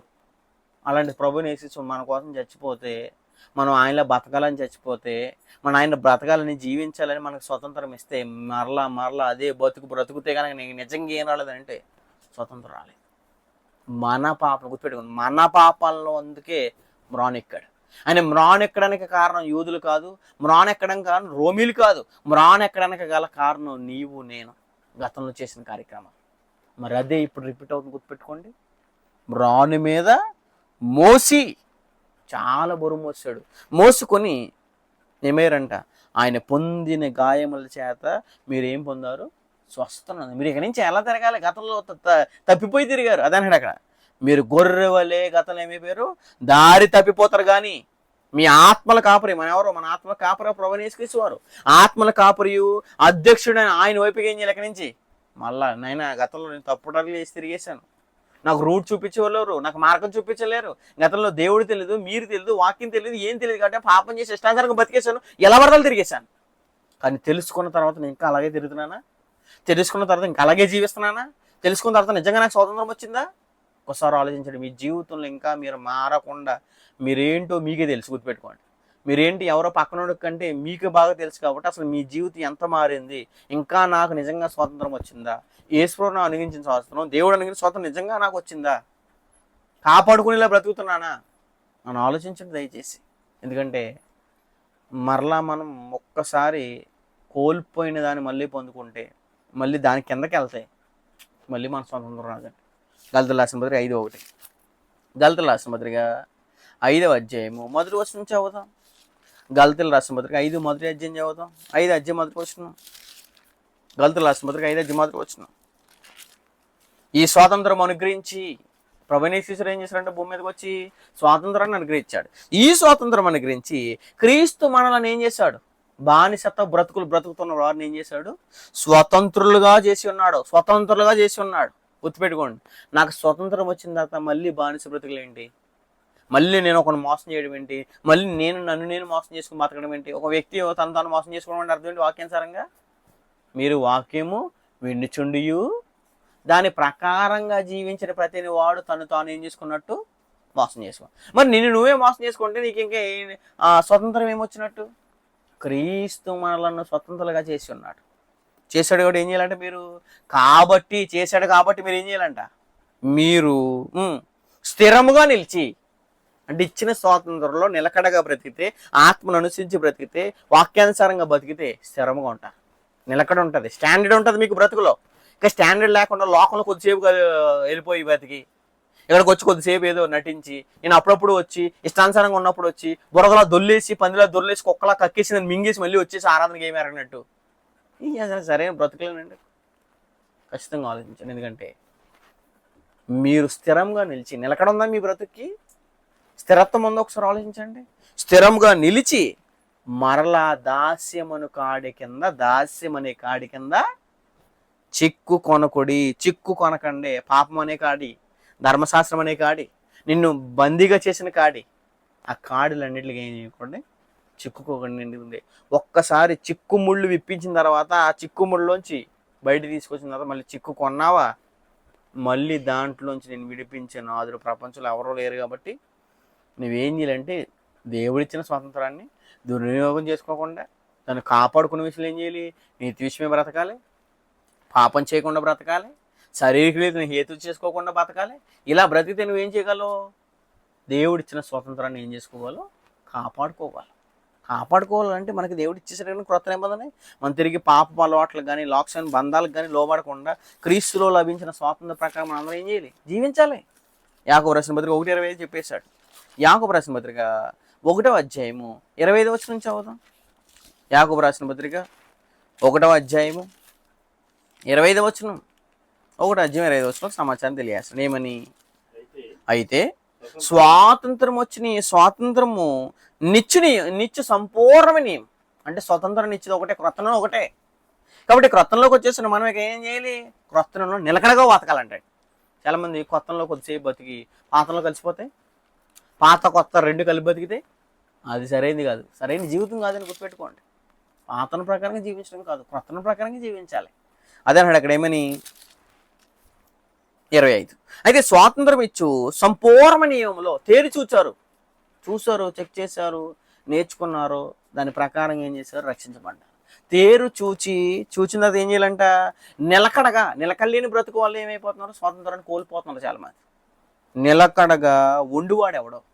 నిలకడగా ఉంటేనే పరలోకం. నీకు స్థిరంగా ఉంటే, కాపాడుకుంటేనే పరలోకం. కదలకుండా ఉంటేనే పరలోకం. అస్థిరంగా ఉంటే కాదు పరలోకం, స్థిరంగా ఉంటే పరలోకం. కాపాడుకొని ఉండివాడెవడు, లేదా నిలకడగా ఉండివాడెవడు, వాడు విని మర్చిపోయేవాడు కాదు. ఇప్పుడు వినేసి మర్చిపోతారు చాలామంది. వినేసి మర్చిపోయేవాడు కాదు. సందేశాలు ఏంటున్నావు, ఆ వెన్న నీలో ఎంతవరకు పాటిస్తున్నావు? విని మర్చివాడు కాదు. మర్చివాడు కాక క్రియను చేయవాడు. అంటే వాక్యం విన్నారు, క్రొత్తను వాక్యం విన్నారు, దాన్ని చేశారు, దాంట్లో ఏమవ్వాలి? మీరు దాన్ని అవ్వాలి. అదే అన్నాడు అక్కడ చూడండి. తేరు చూచి నిలకడగా ఉండేవాడు ఎవడో, వాడు విని మర్చివాడు కాక. విని మర్చిపోతున్నారు చాలామంది. విని మర్చివాడు కాక తన క్రియలలో ఏమవ్వాలి, క్రియను చేయవాడేండి తన క్రియలలో ధన్యుడు అవ్వాలి. అంటే క్రియలు చేసేవాడే ధన్యుడు. క్రియలు చేసేవాడు స్వతంత్రం, అంటే క్రొత్తన ప్రకారంగా బ్రతుకుతూ క్రొత్తన క్రియలు చేసేవాడు మాత్రం ఎవరు? స్వతంత్రం ఇచ్చి సంపూర్ణ నియమంలో తేరి చూచి నిలకడగొన్న ధన్యుడు. కాబట్టి నిలకడగా లేని వ్యక్తి స్వతంత్రాన్ని ఏం చేస్తున్నట్టు? కాపాడుకోకపోతే పరిస్థితి ఏంటి? కంపల్సరీ తీర్పులో ధైర్యంగా నిలబడే పరిస్థితి కానీ అని తీర్పులో భయంతో నిలబడే పరిస్థితి వచ్చేస్తుంది. యాకోబు 2:12, యాకోబు రాసిన పత్రిక 2:12. 2:12 ఏం చెప్తున్నాడు? ఒక సమాచారం తెలియజేశాడు. స్వాతంత్రం ఇచ్చిన నియమము చొప్పున, ఏ నియమిది? క్రొత్త నియమం గురించి మాట్లాడేశాడు. స్వాతంత్రం అంటే ధర్మశాస్త్రం అనే దాస్యత్వం నుంచి స్వతంత్రం ఇచ్చింది ఏంటంటే క్రొత్త నియమం. స్వాతంత్రం ఇచ్చిన నియమము చొప్పున తీర్పు పొందబోయేవారు, అంటే కన్ను మూసిన తర్వాత తీర్పులోకి వెళ్ళేవారు ఎలా ఉండాలో చెప్పేస్తున్నాడు. తీర్పులో నువ్వు ధైర్యంగా నిలబడాలంటే ఎలా ఉండాలంట? స్వాతంత్రం ఇచ్చిన నియమం చొప్పున తీర్పు పొందబోయేవారు ఎలా ఉంటారు? కొత్త ప్రకారం బ్రతుకుతుంది అంటాడు అక్కడ. తీర్పు పొందబోరు వారికి తగినట్టుగా మాట్లాడుడి. అలాగున్న ఏం చేయండి? ప్రవర్తించండి. పాపాన్ని అనుసరించి ప్రవర్తించడం, ధర్మశాస్త్రాన్ని అనుసరించి ప్రవర్తించడం, లేదా మనకి ఇవ్వలేని నిబంధనలు అనుసరించి బ్రతకడం సరైనది కాదు. ఎందుకంటే తీర్పు పొందబోయేవారు కొత్త ప్రకారంగా మాత్రమే బ్రతకాలి, అలాగే ప్రవర్తించాలి, అలాగే బ్రతకాలి, అదే క్రియలు చేయాలి, దాంట్లో ధన్యుడు అవ్వాలి. అలా ధన్యుడు అయితే కనుక దేవుడిచ్చిన స్వతంత్రాన్ని ఎంతైతే ఇచ్చాడో దేవుడు అంత కాపాడుకుని మనం బ్రతికితే ఆ స్వతంత్రంగా ఉన్న లోకంలో మనం వెళ్ళిపోవచ్చు, పరలోకానికి వెళ్ళిపోవచ్చు. కాబట్టి పరలోకానికి వెళ్ళాలంటే భూమి మీద దేవుడు ఇచ్చిన స్వతంత్రాన్ని నువ్వేం చేయకూడదు? దుర్వినియోగం చేసుకోకూడదు. ఎప్పుడు ఒకటే అనుకోవాలి. ఏమనుకోవాలంటే పౌలుగా చెప్తున్నా చూడండి, కొరింథీయులకు రాసిన మొదటి పత్రిక 6:12. కొరింథీయులకు రాసిన మొదటి పత్రిక 6:12 చదువుదాం. కొరింథీయులకు రాసిన మొదటి పత్రిక 6:12 ఒక సమాచారం తెలియజేశాడు. 6:12 ఒక సమాచారం తెలియజేస్తాడు. ఏమని అక్కడ మాట్లాడేశాడు చూడండి. కొరింథీయులకు రాసిన మొదటి పత్రిక 6:12 చదువుదాం. అన్నిటి యందు నాకేం కలదు? ఒకసారి గుర్తుపెట్టుకోండి, అన్నిటి యందు మీరు ఏదైనా చేయొచ్చు, కానీ దాన్ని దుర్వినియోగం చేసుకోకూడదు, తప్పు చేయడానికి వినియోగించుకోకూడదు. అదేనాడు అక్కడ. అన్నిటి యందు నాకు స్వతంత్రం కలదు, కానీ అలాగే అందువల్లనే స్వతంత్రం ఉందని గతంలో నేను ఏం చేశాను? అన్నీ చేసేసాను. అన్నీ చేయడం వల్ల ఏమైపోయాను? దాస్యతలోకి వెళ్ళిపోయాను. ఇప్పుడు అనుకోవాలి, బాప్తిసం పొందిన తర్వాత నాకు అన్నీ చేసే అవకాశం ఉన్నా నేను ఏం చేయకూడదు? దేవుడు ఉన్న లోకంలోకి వెళ్ళాలంటే లేదా స్వతంత్రాన్ని దుర్వినియోగం చేసుకోవద్దని ఏం చేయాలంట? అన్నిటి యందు నాకు స్వతంత్రం కలదు, కానీ ఒకటే గుర్తుపెట్టుకోవాలి, అన్నీ చేయదగినవి అన్నీ బాప్తిసం పొందుతుంది, అన్నీ చేసేవి కావు, చేయదవును కావు. అన్నిటి యందు నాకు స్వతంత్రం కలదు, కానీ నేను దేని చేతన ఏం చేయబడను? దేది కూడా నన్ను ఏం చేయకూడదు? లోపరిచి. పాపం చేసామనుకోండి, మరణం నేను లోపరుచుకుంటాను. ధర్మశాస్త్రం పాటించనుకోండి, ధర్మశాస్త్రం నేను లోపరుచుకుంటాను. కాబట్టి నేను దేనికి ఏమవను? దేని చేత ఏమవను? లోపరచుకోను. నిన్ను ఫర్ ఎగ్జాంపుల్ నీ బాడీలో ఏదైతే తప్పు జరుగుతుందో ఆ తప్పు నేను ఏం చేస్తుంది? లోపరుచుకుంటుంది. ఇప్పుడు ఎవరైనా సరే తప్పు చేశారు అనుకోండి, పాపం చేశారు అనుకోండి, ఎవరికైనా ఫర్ ఎగ్జాంపుల్ దొరికేశారు అనుకోండి, అలా ఏం చేస్తారు? వాళ్ళు ఏం చెప్తే అది చేస్తారు. ఇందు గురించి ఇతని సీక్రెట్ని బయటపెడతారు. అలాగే మనం కూడా మనం చేసే కార్యక్రమం, మనం చేసిన తప్పుదాలే మనం ఏం చేసుకుంటే లోపరుచుకుని చేస్తాం. కాబట్టి నేను దేని చేత ఏం చేయను? అలా లోపరచకుండా ఉండాలంటే ఏం చేయాలి? స్వతంత్రం ఉన్న అన్నీ చేయకూడదు. స్వతంత్రం ఉన్నదాన్ని ఏం చేయాలి? దుర్వినియోగపరచుకోకుండా, శారీరక హేతువు చేసుకోకుండా, నీతి విషయమే బ్రతుకుతూ, ప్రభు కోసం బ్రతుకుతూ, ప్రభులా జీవిస్తూ ఎవరైతే ఉన్నారో వాళ్ళు దేవుడిచ్చిన స్వతంత్రాన్ని క్రొత్తనంగా ప్రకారంగా బ్రతికేవారు, క్రొత్తను వింటూ దాన్ని పాటించేవారు ఎవరైతే ఉన్నారో వారు ధనిలు అవుతారని, వాళ్ళకి ఇప్పుడు ఏమొచ్చిందంటే స్వతంత్రం వచ్చిందనే సంగతి అర్థమైంది. కాబట్టి ఒక వ్యక్తి స్వతంత్రం రాకుండా ఒక వ్యక్తికి స్వతంత్రం ఇవ్వగలడా? ఇవ్వలేడు. ఇప్పుడు పాపం నుండి రక్షించబడిన వ్యక్తి, ధర్మశాస్త్రం నుంచి విడుదల పొందిన వ్యక్తి, క్రొత్తలో ఆత్మలో అంటే ఆత్మను పొందుకున్న తర్వాత ఆత్మానుసారంగా బ్రతకని వ్యక్తి, స్వతంత్రాన్ని కాపాడుకునే వ్యక్తి ఒక వ్యక్తికి స్వతంత్రం ఇవ్వగలడా? ఇవ్వలేడు ఖచ్చితంగా. పేతురు రాసిన 2వ పత్రిక. చాలామంది వీళ్ళకి స్వతంత్రం రాదు, చాలామంది స్వతంత్రం రాకుండానే స్వతంత్రం పెడతామంటారు. చాలామంది మత్స్యకుల అయినా లేదా ఈ కార్యక్రమ లిస్టులో తప్పిపోయిన వాళ్ళు అయినా సరే.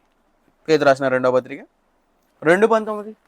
ఒక వ్యక్తి తాను దాస్యత్వం నుంచి బయటికి రాకుండా, విడుదల పొందకుండా ఒక వ్యక్తికి స్వతంత్రం ఎలా ఇవ్వగలడు? ఇవ్వలేడు సుమా. అదే అన్నాడు అక్కడ. తామే భ్రష్టత్వం దాసులేండి, ఇతనే మారలేదు, ఇతనే చేంజ్ అవ్వట్లేదు, ఒక వ్యక్తికి ఎలా ఇవ్వగలడు? తామే భ్రష్టత్వం దాసులేండి. అట్టి వారికి, ఇదంతా ఎవరికి మాట్లాడు? అబద్ధ బోధల గురించి మాట్లాడేశాడు. అప్పుడు ఈనాడు అబద్ధ బోధ యొక్క విశ్వాసులు కూడా వాళ్ళ అబద్ధ బోధలో ఉంటూ వాళ్ళకి నిజంగా స్వతంత్రం రాకపోయినా స్వతంత్రం వచ్చామని భ్రమ కలిగి ఉంటారు. మేము స్వాతంత్రం ఇస్తామని కూడా చెప్తారు వాళ్ళు.